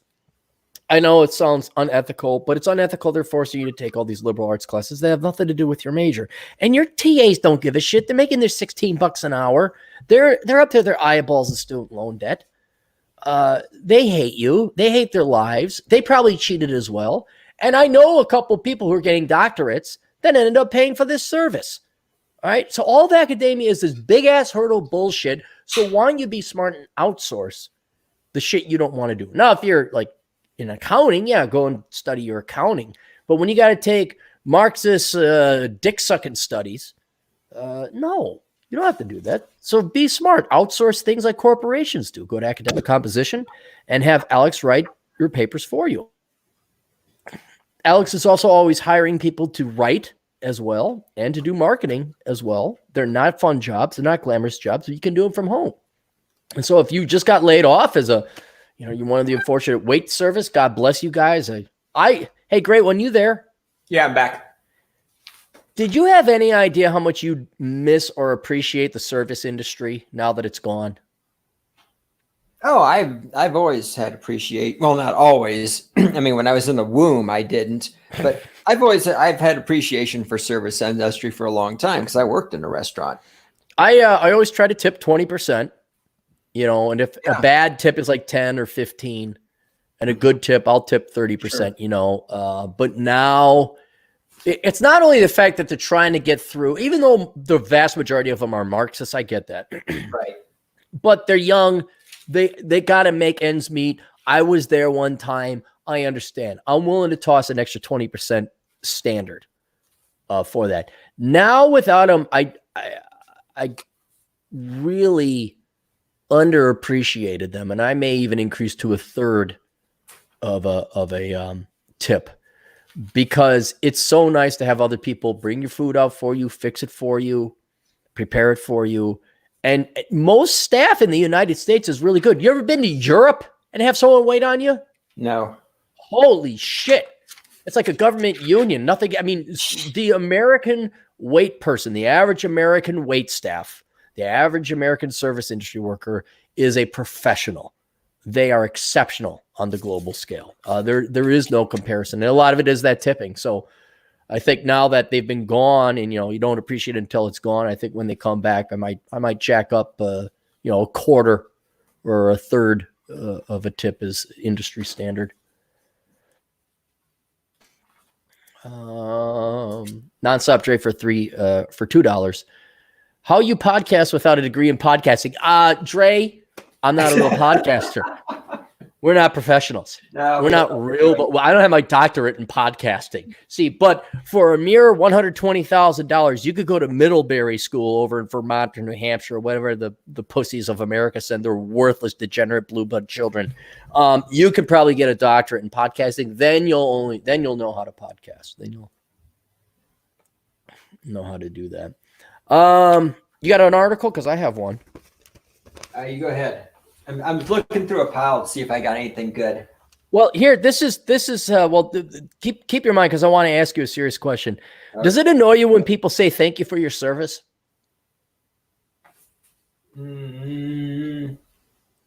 Like to me or in general? Yeah, I mean, when they find out that you were in the military, like, oh, thank you for your service. Does that annoy you or you just kind of, oh, yeah, thanks, man? I mean, I'm not saying it annoys you greatly and want to punch them. Yeah, I'm pretty neutral on that. I've had people say that a few times to me when they find out. I mean, yeah. Okay. Well, let me ask you this. What is your definition of a hero?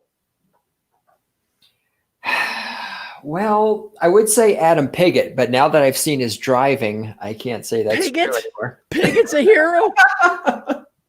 He's going on the hero's journey. I don't know if I call him a hero. I have very high standards for a hero, by the way. I'm just kind of curious what your requirements or your bullet point list is.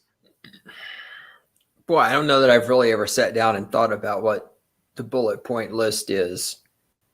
Well, let me give you an example. Okay. So I know a guy who had his life at risk and was the first responder. He's a cop to a national news story. This made it all over the place. A lot of people died, and he was the first responder.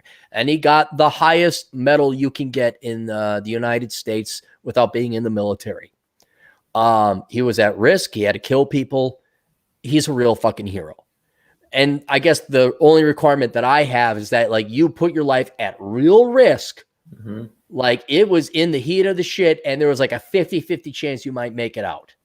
Okay.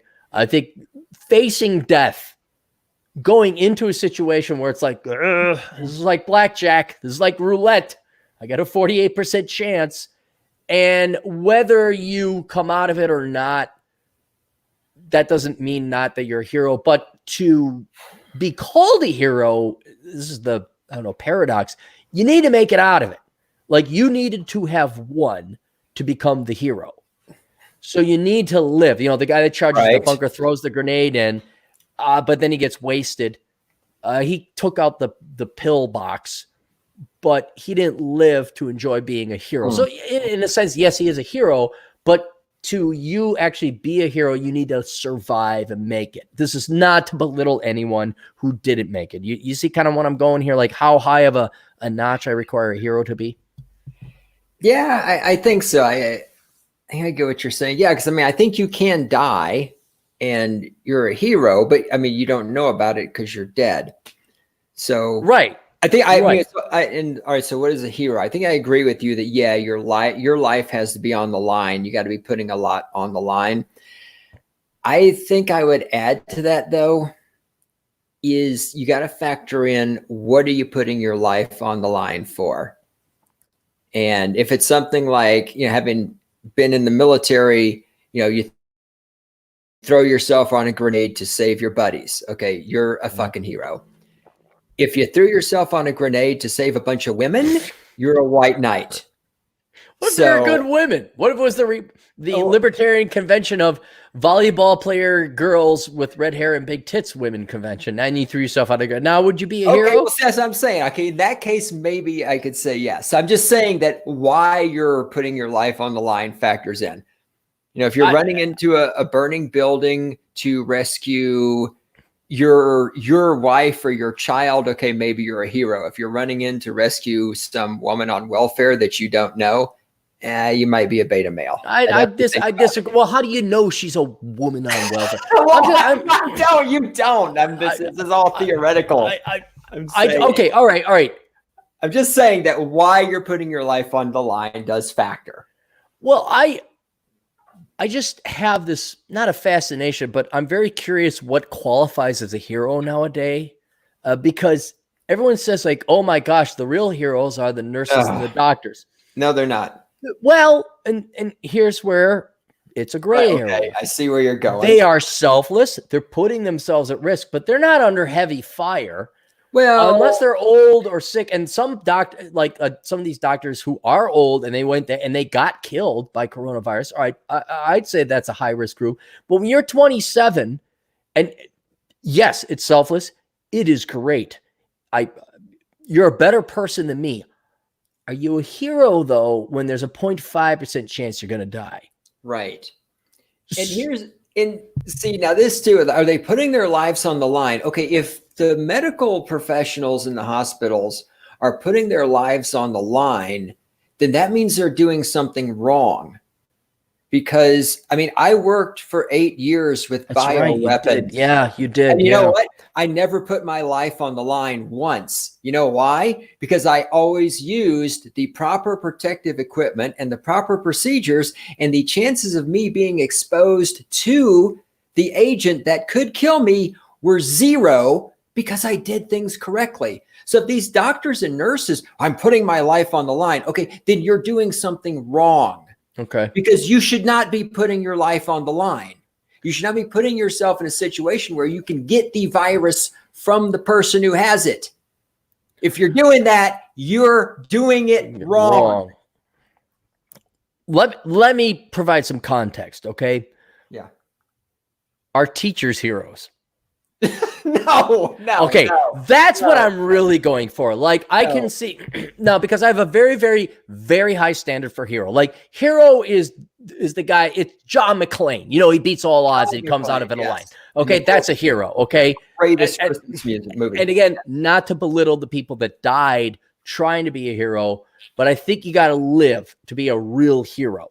Not quote unquote real in a metaphorical or moral sense. Like, well, he made it, you know, like Hercules made it. Okay. If you watch the 90s show. On the complete other, let's not go to that spectrum. Right below that, like this close, are the men and women who are doctors and whatnot, who are putting up with and going headlong into the coronavirus. It is selfless. It's not an immediate threat of death. So I wouldn't consider, again, I have a very high standard of hero. I'm not belittling these people. They're better people than me. I'm just trying to define hero. Right. I don't think you're a hero. You're selfless. You're a great person. You're better than me. But there's not that immediate death. Like, the chances are really good you're going to come out. Now, if you're an old dude, like a lot of those Italian doctors who came out of retirement in their 70s and then died, okay, that's a hero because you actually are facing death. So gray area here. But then it's like, I'm a teacher. I'm a hero. The fuck you are, you no good piece of shit fuck.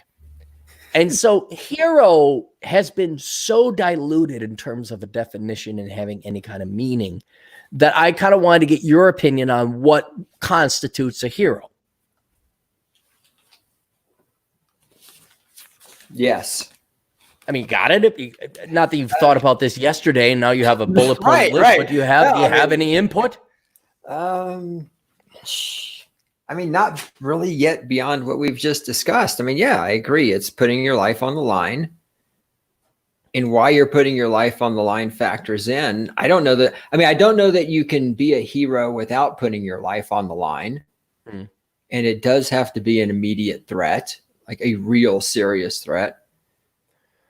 So, well, this is why I bring it up, because this is merely what I have the article in front of me. All right, so read your article about teachers. It's close because you'll probably grow up to become one. This is way too common now, especially with the coronavirus, how I made masks. I'm a hero. Oh my God. No, you're a bored fucking housewife with nothing else to do and you have a sewing machine. You're not a fucking hero. And now anybody who does anything is now a hero. So here we go. This is on the front page of the Sun Sailor, which is a local Regis, says Minnetonka Excelsior and Eden Prairie. This is the West Side of the Twin Cities. Are you ready for this great one? Here's a hero right here. Right here. I'm bracing myself. Minnetonka freshman. This is the front page. Minnetonka freshman hosts virtual 5K fundraiser to fight COVID-19.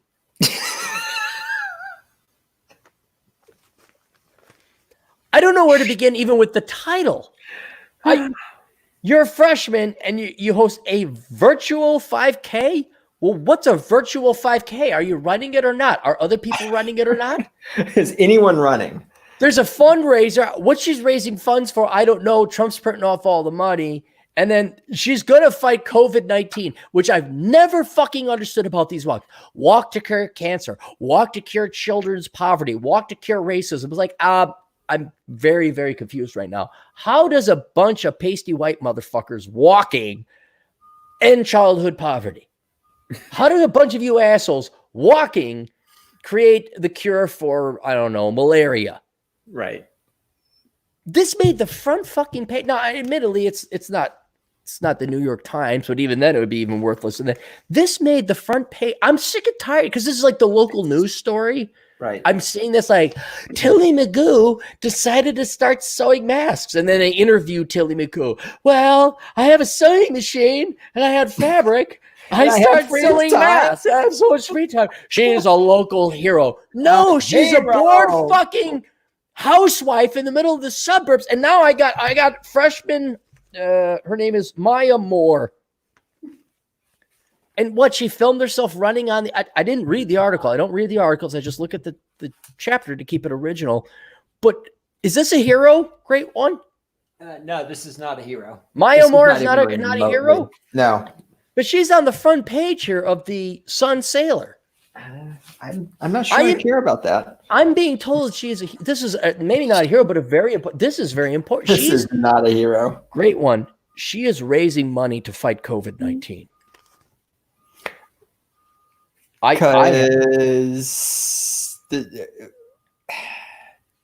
Raising. How do you raise money to fight COVID-19?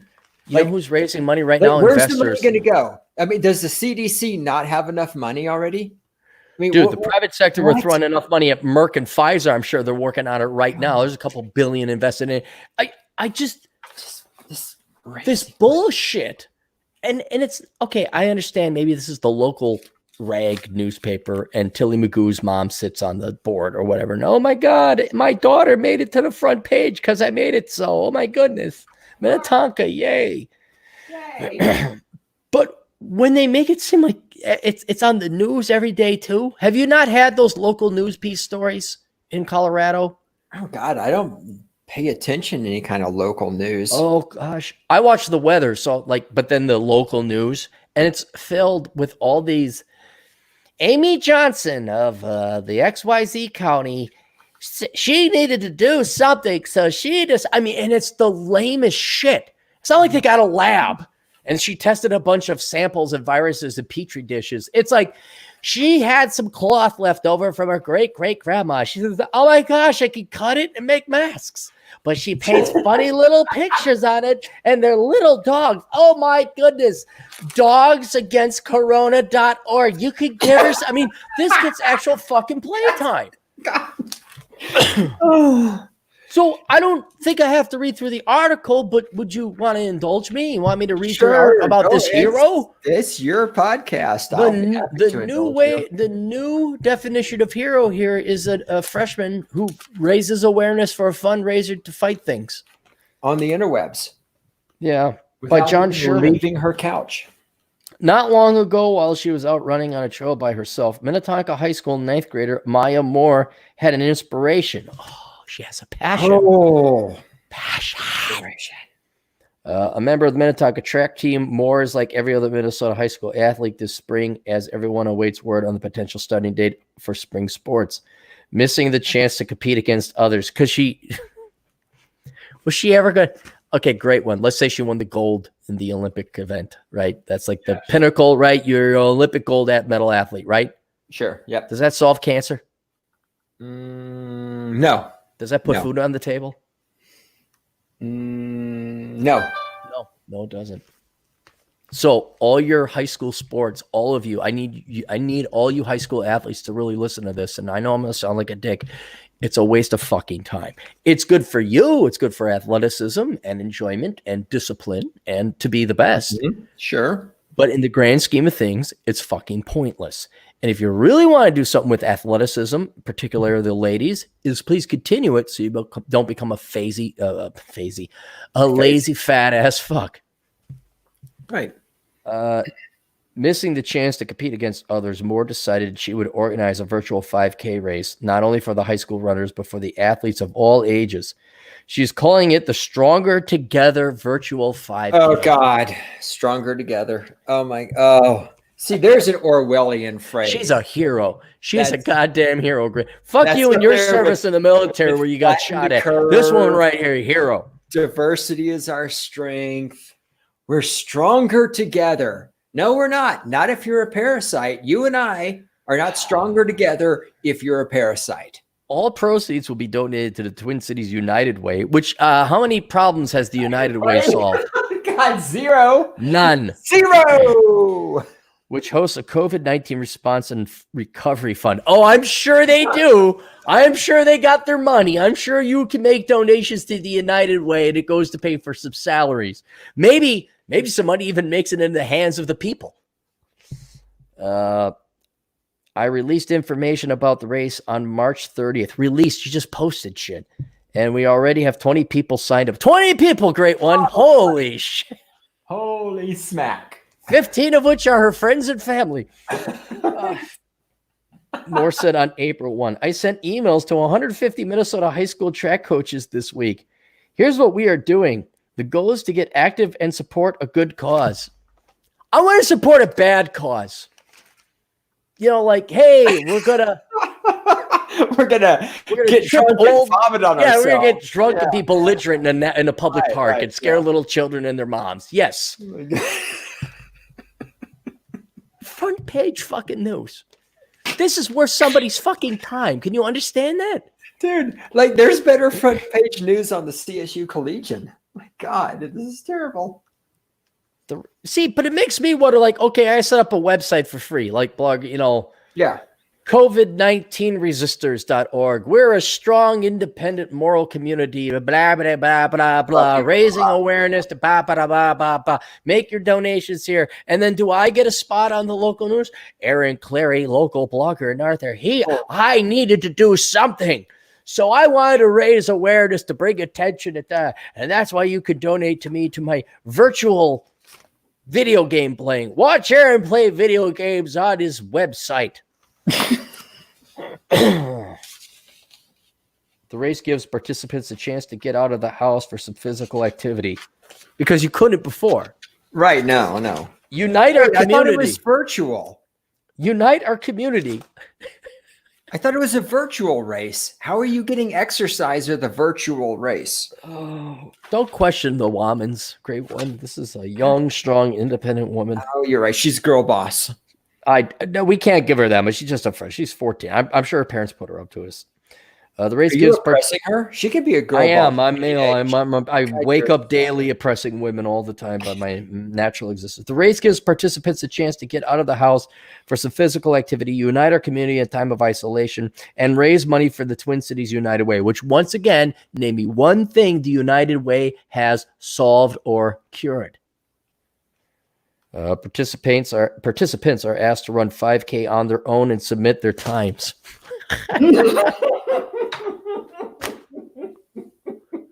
Like, I don't even need like a head cam or what do they call it? ProGo. I don't need a GoPro. Wait, why do you hold on? But why do you need to submit your time? I'm going to submit my time 13 seconds. Eat that, bitches. You know what? I mean, okay, look, I could kind of buy you say, hey, go out and run 5K. Okay, but what does the time matter?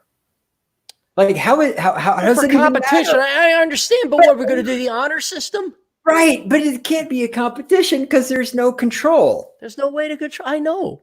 I mean, so to try to be slightly serious, to try to frame this as a competition is ridiculous. If you just came on and said, hey, everybody go out and run 5K and then just tell us you ran 5K. All right, that's I could buy into that a little bit. That's not the worst thing in the world. But upload your time. Oh God. And the whole sanctimonious attitude behind it, we're raising awareness to fight a cause. Yeah, the whole Ian, raising awareness. There's another phrase that anyone who says it should be shot. I mean, it's no. And everyone's aware of the Wuhan virus. There's nobody who is not aware of this. Everyone knows about it. Once all the times are submitted, they will be posted on the website. The only variable in the races of this kind is that the courses will be different, some hillier and more challenging than others, with the athlete choosing their own terrains. During this pandemic, this goes on to a separate page. I have to continue at page 3. Of course you do. Main fucking page news. Admittedly, this is not the Chicago Tribune. I understand. Would you like me to go to page 3? Oh, please do.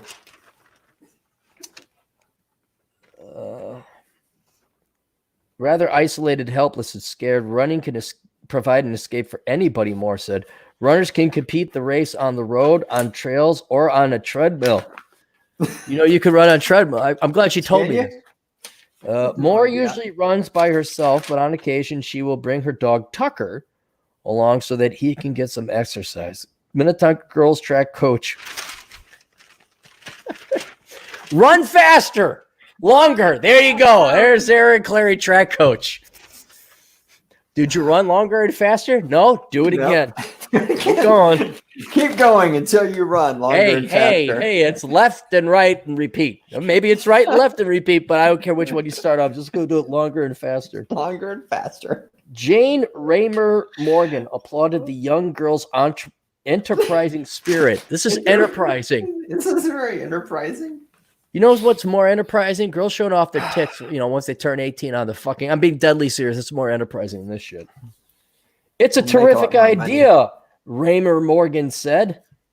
Maya has always been a go-getter and a hard worker. No, this is not hard work. This is not hard work. Hard work would be like, yeah, so I studied up on virology. Like, I totally binged on it. I think I got a new protein that will like block this other protein and will cure the virus. I'm just like raising awareness, and you can run on a treadmill. You can run outside. You can run backwards or sideways, indoors or outdoors. Donate money to this organization that has never solved a problem its entire existence. So if she's doing all this hard work, is she actually running 5K? What, the coach? The woman, the chick who set up this website? Yeah, I believe she is. Look, okay. Let's not pick on the young girl. I'm sure her parents and teachers have pigeonholed her into this. I want to look up Jane Raymer Morgan. I want to see what she looks like. Aish. That good, huh? Karen. I will tell you this gal is in shape. You could tell she's a runner. She's very thin, but we're George Clooney isn't calling her anytime soon. Let's just put it that way. Maya has always been a go-getter, hard worker. Hopefully the virtual 5K will raise some money for a good cause. Hopefully. You guys know that hoping is not a process, right? And, I don't care about the cause. I care about efficacy. Does it cure it? No. Give the money to Merck. Seriously. All that money should go to the United Way. It should go to Merck. It should go to whatever Israeli labs are working. Like, hey, do you need more funding to cure it? Here's your money. Moore was thrilled when she was contacted by the Wayzata girls track team, which plans to enter runners in the virtual 5K. We love competing with the runners of Wayzata and Edina, Moore said. We can't be together on the track yet, but we could still compete. Edina won the state class AA championship in cross country last fall and cured cancer, women's infantile syndrome, and the herpes. No, it doesn't say in that. All they did is won a championship and got a bunch of ribbons. While Wayzata competes for that title just about every year, Moore said she is anxious to compare her virtual 5K time with Wayzata 9th grade standout Abby Nichaniki, who made All-State. Hey, you know who makes All-State? You're like, oh, it's an All-State wrestler. Wow. All-State. You know who makes those? Lots of people? No. They're elite athletes. There's no doubt about it. But when they grow up, you know what they become? Typically, teachers. Nobody's. They become no ones. They just don't know it. Yeah. Nobody's. I know a guy who went to state. I don't see him on the internet. He didn't. He went to state. Yeah, he went to state. Went to state. Oh, you went to state, huh? Yeah, I went to state. Good. You still can't make $20,000 a year, though, huh? You can't support yourself. All right. You went to state, though. He went to state. Everybody, this guy over here, he went to state. For what? Doesn't matter. He went there. Speaking of track and field, though, so CSU has obviously a track and field. Does that help with their education track and field making stuff? Money and get employed? They can run left, right, and throw javelins in the air. Okay. Well, this is actually a happy story, depending on how you look at it. All right. So, and it's got a fence around it, and I go past there, and they've got the signs up saying the track is closed because of course, the Wuhan virus, because you could get the virus from a track. Right? Sure. Right. Yeah. And I look out there on the track, which is inside of a 6-foot tall chain link fence. And you know what I see? I see a bunch of people doing their track and field. Good and I'm thinking, it's like, okay, so do you really think a 6-foot tall chain link fence is going to stop people who jump hurdles, pole Pole vault. vaults. Right. Yeah, right. Track and field athletes are going to be stopped by a 6-foot fence and a piece of paper taped on the fence that says the By track is Karen. closed. Karen, no less, said not to go on. Karen, right. Karen said, we're closing this track. And all these athletes said, go fuck yourself. So see, that's the thing. That's the kind of thing that gives me warm fuzzies. Seeing people ignore Yeah, that and college kids no less. It's like, oh, okay, right. maybe you actually do got an independent idea. So, all right, Dr. Oatmeal for $2. Capitalism leads to better wait staff. Yes, it does. Sure. Capitalism leads to better everything. Everything. You're competing. You're always competing. You're trying to be better than the other person. Right. Because you're selfish and you want more of other people's money. And you want to earn it, not steal it from them. I want to earn it. Correct. I don't want to steal it. Yep. Bacon for $5.56. Since Nonstop Dre asked, this is going to be on the next show. Link in comment below since YouTube blocks it. Have fun with this storyteller made in New York City. I don't know what that means, but go to thegoddamnbacon.com to tune into his show. Bacon again for $5. Geez, Bacon, thanks. Heroism requires volunteerism. Most heroes these days knew damn well what they signed up for. Soldiers, doctors, not to belittle what they do. No, but I think you go in that knowing there's a risk. If you're a soldier or a doctor, you know, that's okay. These fucking quote heroes that are like teachers and social workers, they're not there's no fucking risk. There's no, I'd say a soldier or a doctor is more heroic than your average, more heroic than me. No, I think Bacon has a point though with the volunteerism, as in the sense that you have to be able, okay, so it has to be a situation where you have chosen to put your life on the line. Like if you didn't have the opportunity to not endanger yourself, right, then I don't think you're a hero. I mean, again, I don't know exactly what that looks like because I'm pulling this out of my butt right here and right now. But like if someone forces you to do something, you're not a hero, right? If I'm pointing a gun at you and I say, Clary, you jump on that grenade or I'm going to shoot you, I don't know that you're a hero for jumping on the grenade. Because, well, you've presented me a situation where death is both outcomes. So it's not heroic. Right. Yeah. So, I mean, I think I see what Bacon's saying with the volunteerism thing. You have to choose to, okay, I'm going to put my life on the line for something else. Right. No, it has to be a decision, a choice. This guy I know probably could have just called for backup or like waited, but he didn't. He went in. And so, yeah, that's true heroism. So, and here's another thing. This isn't to say like, if you didn't do this, you're not a good person. Like you bring up a very good point. The opportunity has to exist for you to be a hero. Like there has to be a grenade to fall upon. There has to be a pillbox to attack. A lot of us, because we live in frankly very peaceful times, there hasn't been a real reason for us to be a hero and risk your life. So again, that would lead it towards war. People who are over at the hospitals and war. Yeah, I mean, I could see. Yeah, all right, you're a hero, but I don't know if you didn't know this great one, but podcasting doesn't really, give a lot of opportunities for you to be a hero. You just kind of like, hey, hey, what's up? I'm raising awareness about the poor children. I'm a hero. Good morning, children. Did you know there's a virus? I'm a hero. Fuck being a hero. John McClane, Die Hard 4. They kind of blurred together after 3. They were. Dr. Oatmeal for $1.99. Hero syndrome is big on Facebook right now. Oh, is everyone a hero? Like, Ray John Lebrando for $5 Canadian. Hey, Aaron, Jeff Bezos has enough money to shelter homeless veterans. I'm sure you care about the veterans. Jeff Bezos does not have enough money to shelter all the veterans. Jeff Bezos has a bunch of Amazon stock that if he liquidated, he could probably house most of them. I'd have to do the number crunching. But if he starts selling his shares in Amazon stock, they would immediately start tanking and he would not be able to get that much money. It's very cute that he's worth $138 billion. He cannot convert that to cash today. He cannot get $138 billion cash. That is a theoretical number. I do care about the veterans. I don't know what. And if he did convert it, wouldn't his ex-wife get half of it? I think I'm not sure, but I'd have to guess this, but the judge or the courts must have realized, well, okay, yeah, you can't liquidate half your position in Amazon. So I'm sure that he just gave her half of Amazon his holding. No, seriously. I mean, what else is Here's your half of shares of Amazon. Okay. because he couldn't liquidate it.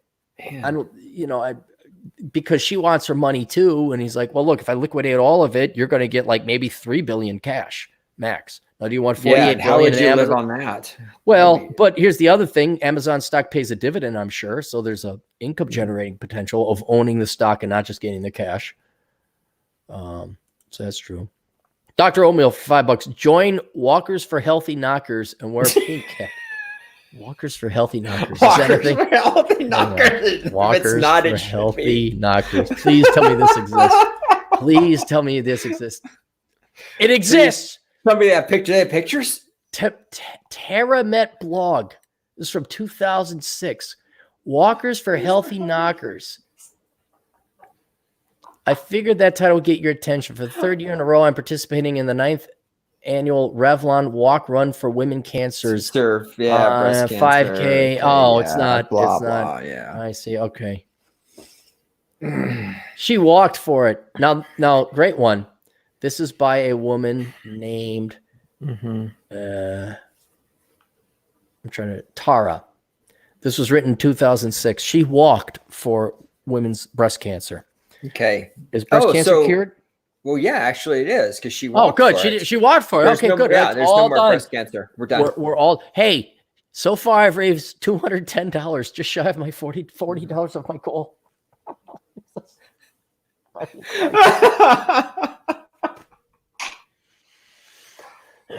Hey, all those pink ribbons cured cancer. We're all good now. Thank you. Yep. Bye. Good. We're out. Good night. Bye. We can stop all the cancer research. We can funnel that money into something else.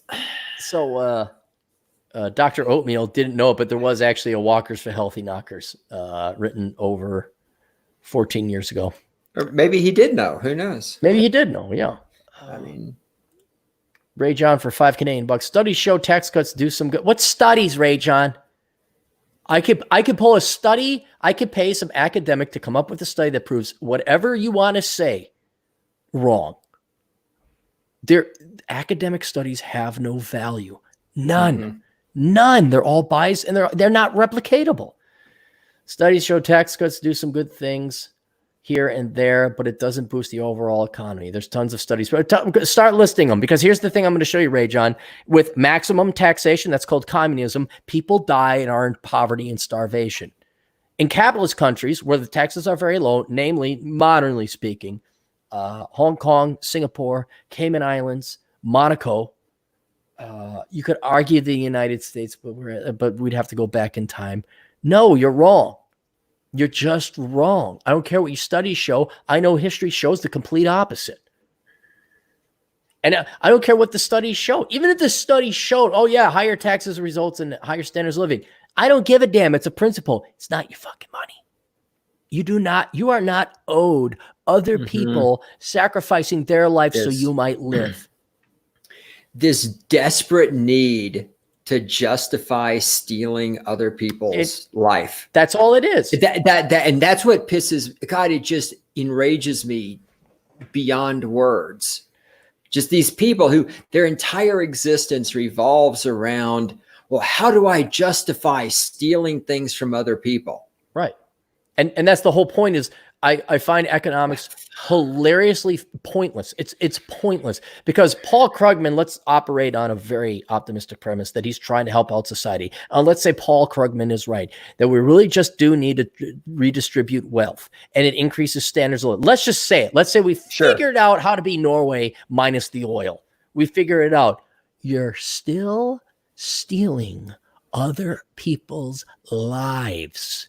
You are enslaving people. You are a thief. That's it. It doesn't change. So I don't care if socialism, which it doesn't, by the way, I don't care if socialism results in higher standards of living. You are stealing other people's time. You are not allowing them free choice to do what their time. And you are a parasite. There's nothing more that needs to be said about the debates of communism and capitalism, socialism and politics and economics. You want to steal other people's money. Period. End of discussion. It's wrong. It's unethical. It's theft. And I'm not talking taxation as theft because there's public goods. Okay, I benefit from the military. I benefit from the roads. I benefit from a judicial system. I benefit from cops. All right. But when what is it? I think it's like 2/3 the government budget, state and local, by the way, goes to pay other people to live because they're lazy, dumbass fucks who made bad decisions. No, that is theft. That is parasitism. And that does, no matter how many studies you come up with, it doesn't change the nature of theft. It doesn't. Nonstop Trade, $2. What inspired you to be a life coach influencer?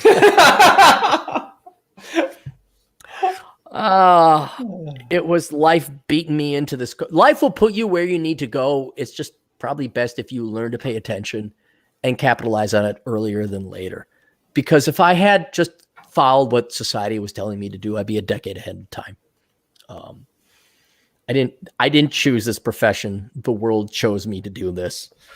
And unfortunately, that is true. I mean, I guess technically I'm a life coach and an influencer.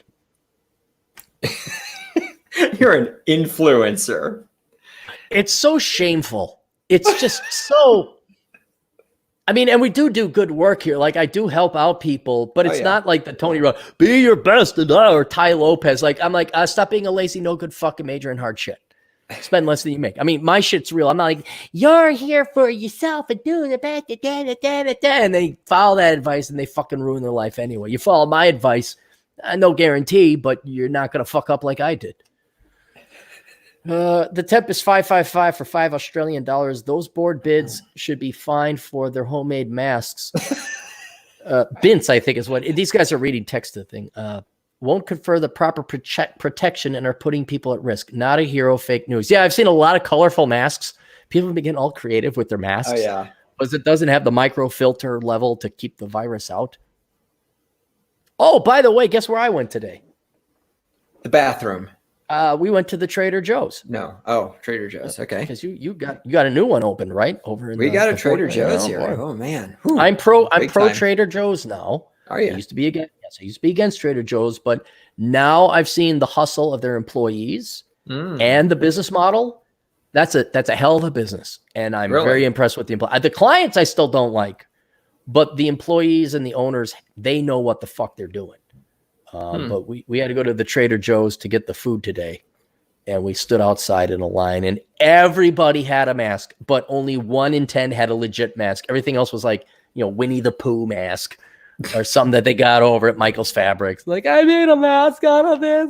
Right. Well, it's going to become a fashion statement. It's a virtue signaling. It is. Yeah, it is. It is literally Hitler of virtue signaling. Literally Hitler virtue signaling, right? Yeah. I got an idea.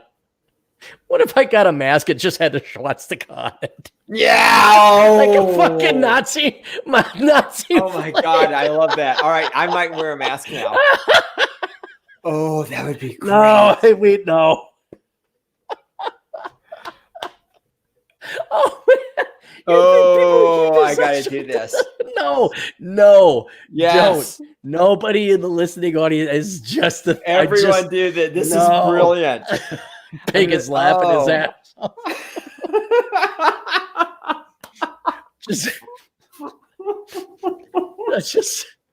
It's red. The white circle, the swastika. I love what? It. I care about society. I don't want to get you guys sick. So what if I'm a Nazi? Oh God. All right, I like it. Caught up. Did I catch up on all the super chats? No, here's a couple more. We're gonna end it here pretty soon, and I'll send you a check in the mail because I do want to sit and chill out. Still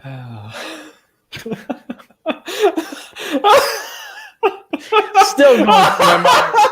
Still like, no way I could pull it off. Like, what if I went to the campus? What if I just found the right leftist?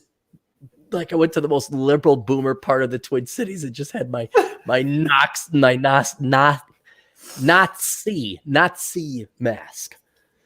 Nonstop Dre, $362. Studies show, and they say, so it must be true. And it's on the internet. It's on the internet. If it's on Google, it must be true.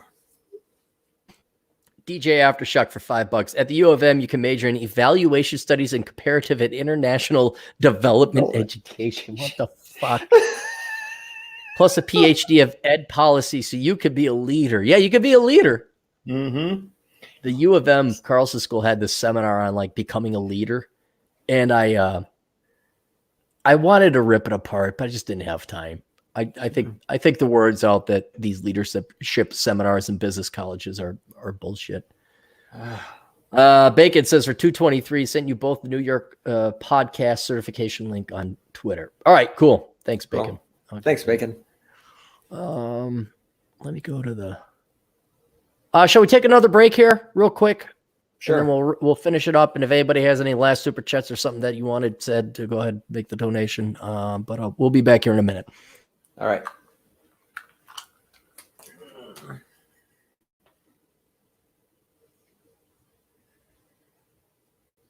damn, man, it is fucking dumping.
You there, great one? Oh, he's off doing something. I wonder if he's going to flush the toilet again. I'm going to play video games for the rest of the day. Going to forgive myself. I'm real curious. You know what, guys? Everyone who's listening, I'd love it if you guys would email me either over at assholeconsulting.com or my Cappy Cap address. How you guys are holding out with agency and purpose and meaning and reason in life with this lockdown. I'm not handling it well. I know it seems like I got it, but man, I went for a 6-mile walk today. And that's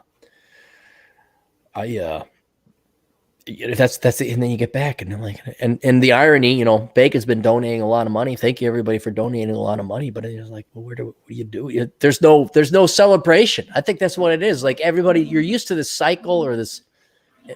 He flushed again.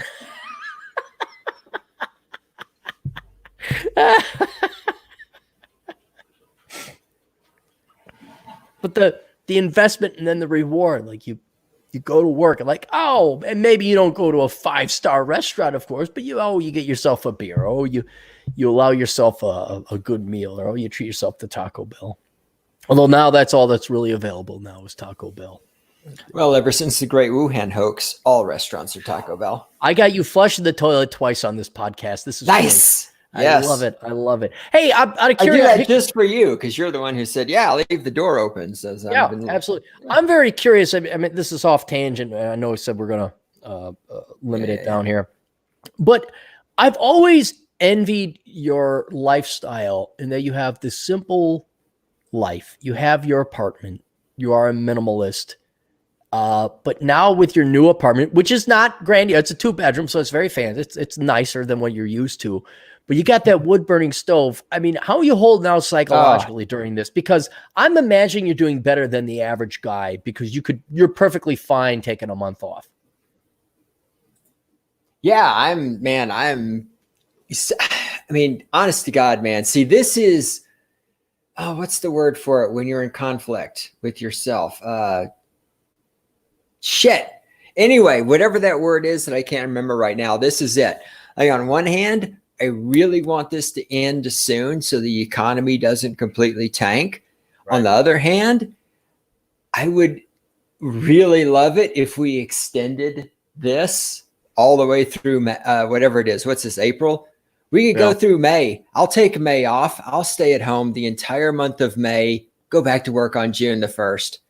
I'm having a great time. Yeah, I make a fire every single morning and sit there and meditate. It cracks. Does it crack? Oh. Yeah. I make every morning I make a fire and I meditate while looking at the fire and get my shit together for the day and go forth. So, other than being surrounded by sheeple idiots who are going to allow the government to tell them they're not allowed to assemble anymore, because the hell with the First Amendment. Why do we need that? And then next year they can take your guns away from you. Other than that, I'm holding up great. Well, and here's another thing, great one. There was a real pandemic. I don't know if I know it's a pandemic. Yeah, technically it is. All right. But there was a polio outbreak in the 1950s. The 1952. My stepdad was telling me about this. And we didn't need to print off trillions of dollars or 300% GDP to bail people out. And one thing, but here's what's great about you, great one. Did you save money for a rainy day? I did. Oh, you mean the world just doesn't go on perfectly forever all the time? No, I actually had enough money to pay my rent, in case I lost my job or something. Imagine that. And you know what? That is the number one thing where everybody is going paycheck to paycheck and they have no savings because they're lazy, no good socialist fucks who expect the world to take care of them. They have no agency. They have no responsibility. They don't think about, bad times, insurance, maybe I ought to prepare. And I was thinking this must be your moment where because it's the same thing with me. I'm lucky enough that revenue's gone up actually under this, but I'm also self-employed. I have multiple streams of income.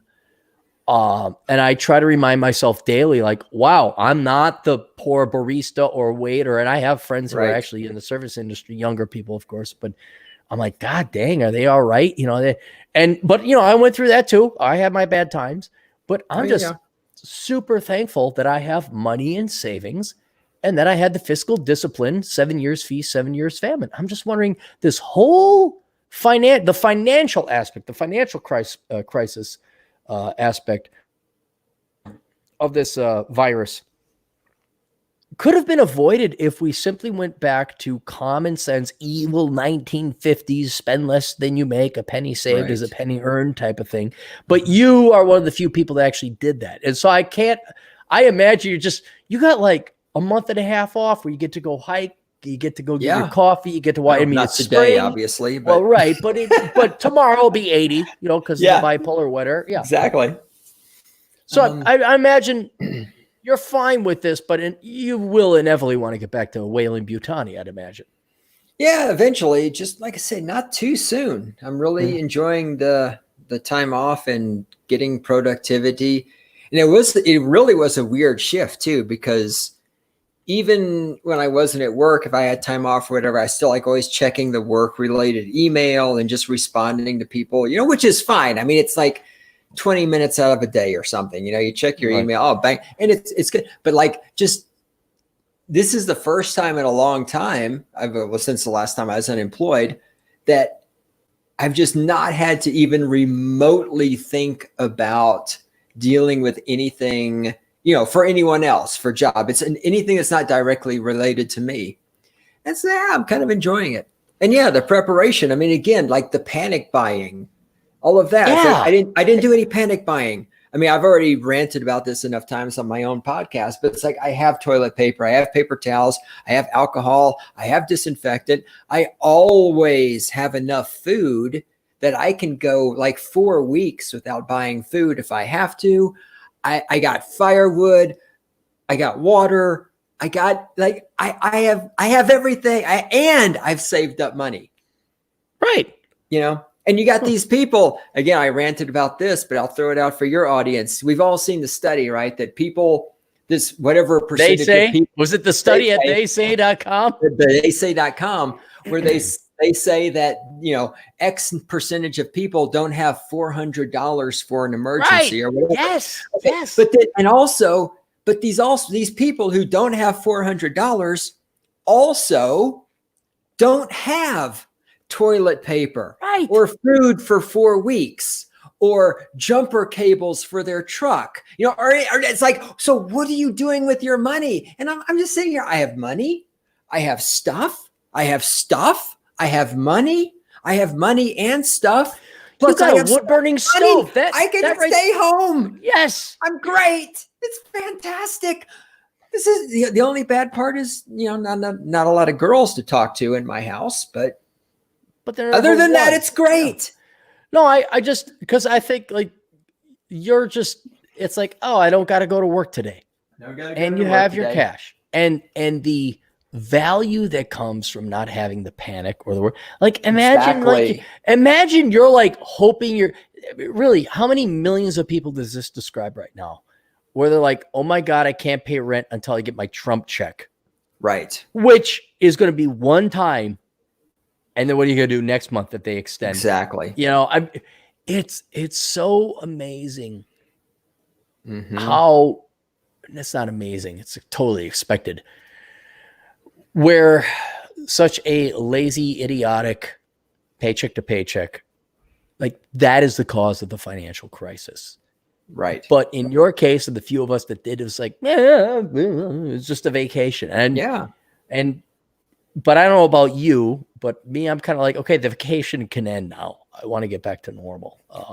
I imagine it's the same kind of for you because, all right, we've hiked around. You've done that. You've gone up to the reservoir. Or whatever, I mean, like I say, I honest to God, I'll take it through the end of May. I would milk it till the end of May. After that, it's got to stop. How's that theater company production doing? Remember you had that second job. Are they doing all right? They're doing great. Yeah, that's completely shut down, obviously. But how? They are strong, independent women. Don't need no man, fish, bicycle, girl boss. Other than all the government subsidies they get to keep going, yeah. But they don't even get that now. No. Actually, everyone who worked, there's only one employee there now because they had to let everyone go. Oh, it's still existing? Well, I mean, it still exists on paper, sure. I mean, it exists on paper, but obviously there's no money coming in. They're not doing anything. No. But I'm surprised there's one person still on payroll. I mean, we'll see how long that lasts. I mean, it's just like all these restaurants. I mean, there's a lot of restaurants that still exist on paper, but they're shut down. Will they be able to come out on the other side? Who the hell knows? I love it how this environment, this economy is proving to people, like, no matter what the government says, whether you're essential or not, teachers, not essential. Not essential. Non-profit theater people, not essential. Not essential. Are you collecting? Hey, are you the type that's like desperate to get your government check because you didn't save enough? You're a not essential person. I mean, it's and it's a mirror that's being forced in front of them. Right. Like there's no denying it. Like a lot of people. Well, actually, there is a lot of denying it though. That's part of the problem. Is there are a whole lot of people denying it.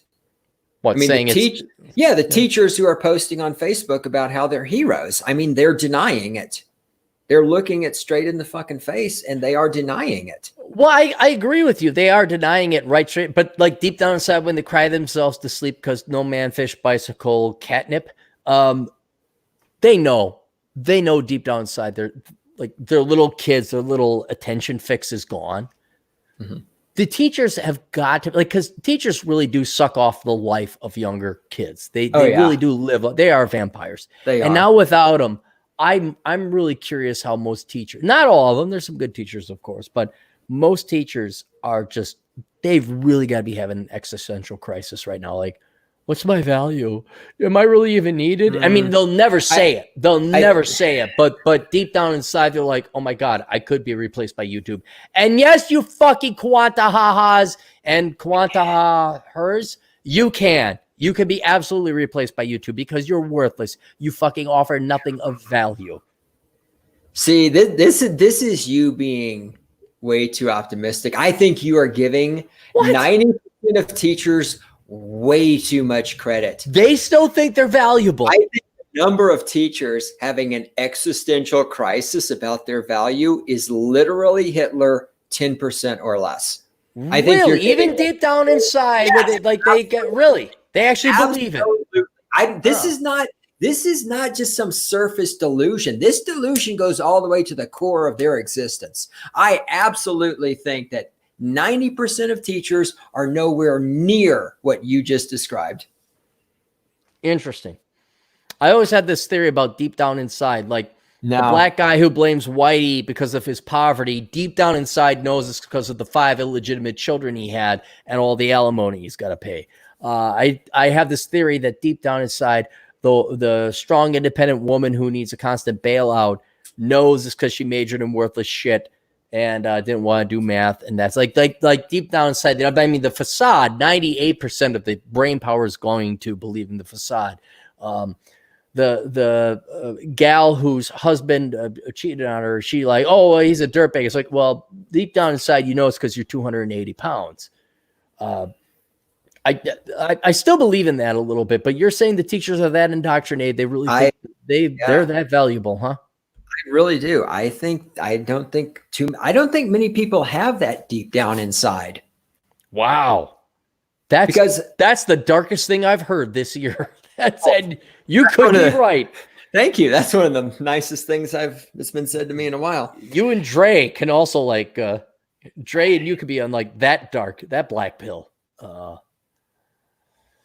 Well, I'm just glad teachers are miserable and they don't have that. That at minimum, the teachers are not getting their attention fixed because they don't have children hostage slaves like, you know, at their beck and call. I mean, I'm happy for the children not having to be around the teachers. I'm happy for dude. Every kid I know, like from senior to kindergarten, I'm like, hey, how's school? Like, it's great. It's over. Awesome. Like, yeah, it's nice being out of the concentration camp. Prison sucks, huh? It's so great to see like these kids. Like it's natural human instinct to want to be free and they know they're oppressed. Now, somehow these communist teachers convince them like oppression is good. Socialism is great. But it's like, yeah, your teachers are lying sexist shit, aren't they? Yeah, they are. They are just like there for the fucking money. They don't give a shit about you, dude. It's like, yeah, I'm glad you're on my side now. All right. Juan Cabrera for $2. Here's some Trump cash. Thank you, Juan. We'll take it. Trump bucks. Did Juan did you get a check yet already? I guess people are getting the checks. Jesus, Bacon is throwing in the cat. Bacon, you've thrown enough, man. I'll promote you. No, you haven't, Bacon. More money. Give us more money, Bacon. Everybody, please kindly go to the goddamn Bacon, not the goddamned Bacon, the goddamn Bacon.com and check him out. And he is good. It's very chilling and relaxing. What? And if you do go to the goddamn bacon.com, whatever you do, and you look at the website over on the right-hand side, there's a bunch of little thumbnail photos of a bunch of hot chicks. Don't click on those photos because then you'll get a larger version. And then you just absolutely, you don't want to see any hot girls over there. So just be careful. Guys. I gotta tip my hat to Bacon. He finds the hottest chicks on the internet. You're like, well, how hard is it to find hot chicks? He just has this taste.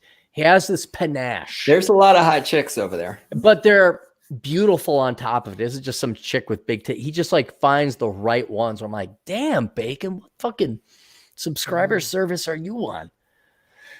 Bacon for $5.56 is new hobby, freaking out people online that I tell about going outside every day despite the panic, fear, pneumonia. Yes. Funny, they're all women. Coincidence. No, it's not coincidence. No, it's not a coincidence. That's my point. It's women that are driving this. It is literally Hitler, women that are driving this. If men were completely in charge, there would be no quarantine. This is driven by women. You're welcome. I'm afraid Bacon is the one who's going to get the Nazi flag mask. I have a feeling we're going to hear about the Seattle Times. Oh, I love it. Local crazy guy has Hitler mask. Just trying to help out people, claims man. Who's this asshole? Look at this asshole. Atham $2. Dealing with this lockdown is easy. Stop crying. Yeah, see, Atham has Atham is just the reincarnation of Marcus Aurelius. That's all he is. He's like just this totally chill, self-controlled man that I envy. He's doing just fine. I know he's doing just fine. I've met him several times. And Juan again for $5 feels good to be working or prepared. Yeah, Juan, you got a good skill. Juan's a mechanic. If you didn't know. Oh yeah, that's a great skill. Yeah, he's good to go. I mean, maybe it's not booming business, but he's doing all right. Everyone but it's steady. I know is that's the thing. I know some mechanics, and they haven't slowed down. Cars still break down. Cars still need repair. Down. Not as much traffic though, so I'm assuming there's going to be a slowdown. But Juan has this great skill. A lot of guys now, a lot of the older, richer guys are like, I got nothing else to do. So like doing a lot of auto repairs on classic cars. And I know a guy who does supply parts for classic cars. Like there'll be a manufacturing company that will recreate, a carburetor for a 67 Chevelle, whatever. Sure. Right. But those things have shut down. So now everyone's like scrambling because these guys, their wives are driving them fucking nuts and they want to finish their car. Man. But Juan's he's in a good industry. Yeah, good for you, Juan. Way to go, man. Are we good? We're good. Judd for $2. Huh? Reading Juan's super chat. What's that? You didn't finish Juan's super chat. I'm sorry. Let's go back. Yeah, you didn't read all of it. I have to pretend that I'm broke. All the dude bros can't make a car payment. Yeah. No, dude. Juan, that's a great idea. You never let anyone know you have money. You never, ever. Because family, friends, and all that, they're going to come out and ask you to borrow the money. Yep. And so you just, no, man, you have no money. You're just as poor as them. And then when you build your house in South Dakota, you get the fuck out. Like, dude, I don't know how the fuck this house just popped up out of nowhere. It wasn't me saving or scripting by or working hard. It was just the money. I inherited it. That's what I inherited it. So we answered that there. Now I'll go to Judd for $2. I cope by encouraging boomers to lick door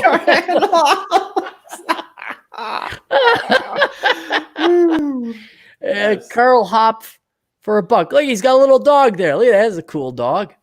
He just gave us $1. He didn't say nothing. He just wanted to give a $1 for a dog. Just throwing in $1. You seem like a dog person, great one. What is it my estimation you would like dogs? Like if you could have a dog, you'd have a dog? I don't dislike dogs, but I know you got your cats, but there are other people's cats that stop by and visit you. Yeah. I saw a cat today when I was out walking. There's a snow cat. I mean, dogs are okay, but my rules for dogs is dogs have to be big. I don't like small dogs. No teacups. No teacups. The dog's head has to at least come up to my knee at a minimum. And then dogs should be outside dogs. I'm not a big fan of dogs in the house. I couldn't do that. They got to be inside. Well, maybe that's because I'm in Minnesota. I wouldn't want my dog to be outside. See, I mean, in my ideal world here, I'm living in the country somewhere where you have outside. You're not living in a city or something. Right. So. Okay. No, I thought but out of curiosity, now that you moved, have any of the neighborhood cats come follow you? Have they found you? Because you didn't move that far away from your original place. Yeah. No. None of the cats I know have followed me, but I got new cats over here. You miss the old cats? Because they were kind of like part of the neighborhood. Yeah, sure. Oh, yeah, absolutely. Mm-hmm. All right, Nonstop Dre for $5. One of my professors was complaining about how teaching online is difficult because he can't see their classes in person. That's a professor I'd like to maybe go on a long hike with, and then maybe I just come back by myself. And maybe we don't know where he went. Maybe he went to heaven like Enoch. Maybe he just disappeared. Maybe. Guy, can you imagine going to school like Dre nowadays? Like all this bullshit he's got to take. He just wants to be chemical engineer, I believe it is, or mechanical. It's something legit.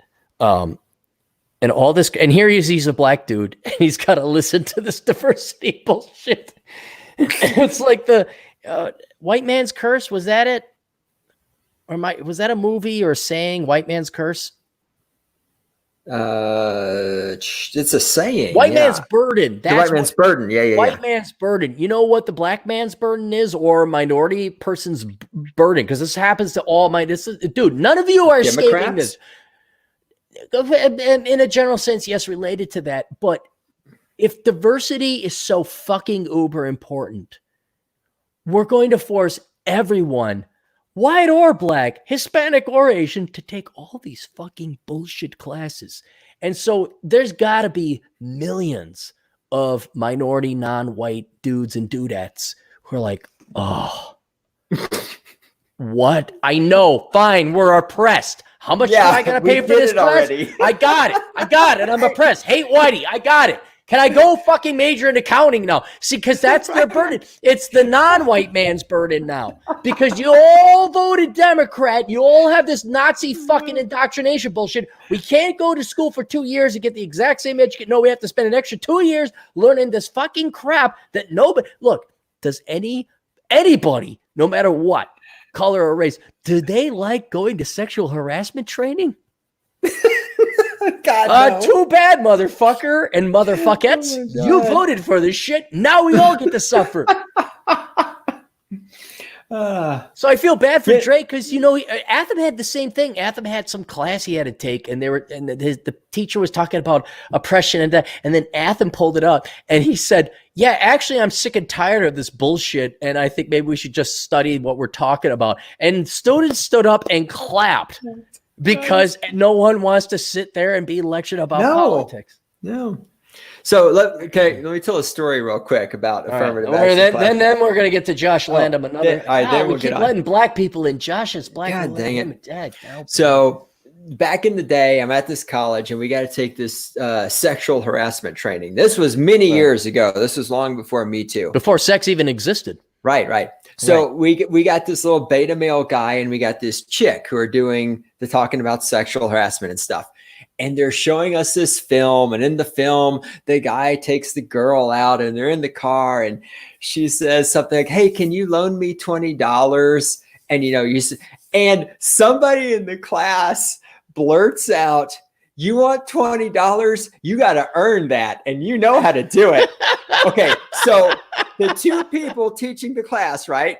The beta male guy gets all offended and pissed off. The woman just busts out laughing. Yes, she's like, oh, she thought it was the funniest thing ever. It's like, yeah, there you go, man. Okay. So, she was probably tired of it too. But she had to go teach this shit. That's how she makes her money. Yeah, I know. Exactly. She was tired of it too. She knows what's up. Josh Landrum.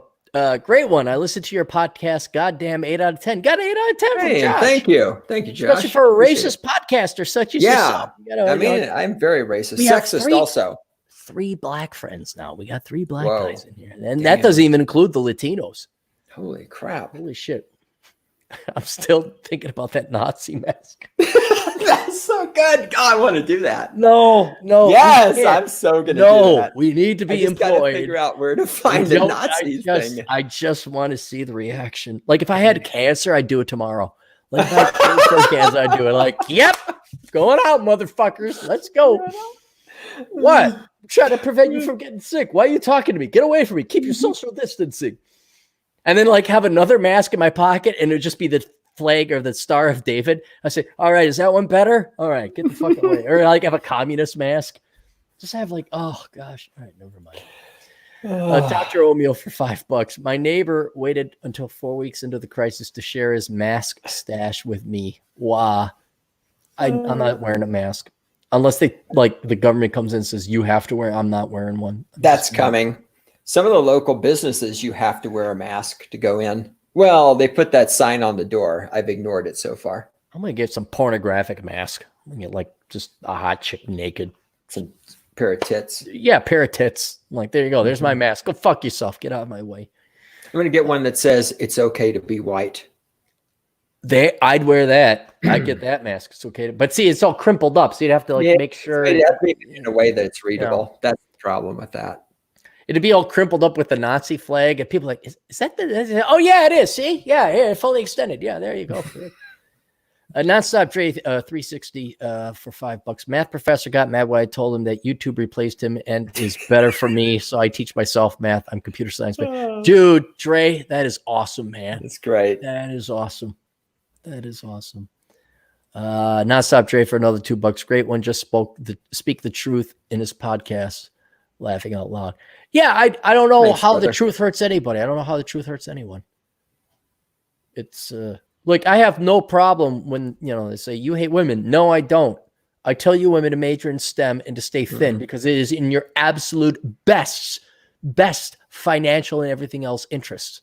I don't say it because I hate women. I say it because Mm-hmm. it's true. If I really Right. hated women, I tell them to get fat, big is beautiful, major in what you want, follow your heart, money will follow, YOLO. Am I right? Go into debt and then hate men. That's if I wanted women. If I really hated women, I'd be feminist because that's what ruins their lives. If I want to hate on black people, I become a Democrat. Oh, yeah, it's because of whitey. It's not because you keep having kids you can't afford. You major in stupid shit if you major in stupid shit at all. Oh, my God. What are you doing? Are you trying to help out black people or something? Yeah. Yes, we are. All right, that's it. Plug your shit, the great one, and then we're calling it a night. Oof. All right. Cynical Libertarian Society. You can Google that or DuckDuckGo it or Bing it if you're a boomer. CYNLIBSOC.com on the interwebs. That's where you will find me. Pretty much everything's over there.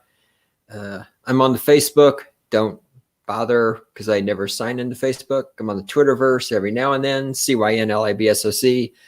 I'm on the Gab, which I don't log into very much. Same thing, CYNLIBSOC. Just look for that wherever you go. And that's all I got, man. That's me. That's Unplugged. Go over there and listen to the podcast. Thanks, guys. All right. And tune in to the Wayland Butani podcast because those are the best. All right. The Older Brother podcast, sponsored by How Not to Become a Millennial. This is advice your older brother, if you had one, gave you. This is assuming your older brother was a kick-ass Gen Xer and not a millennial douchebag. But in either case, here it is.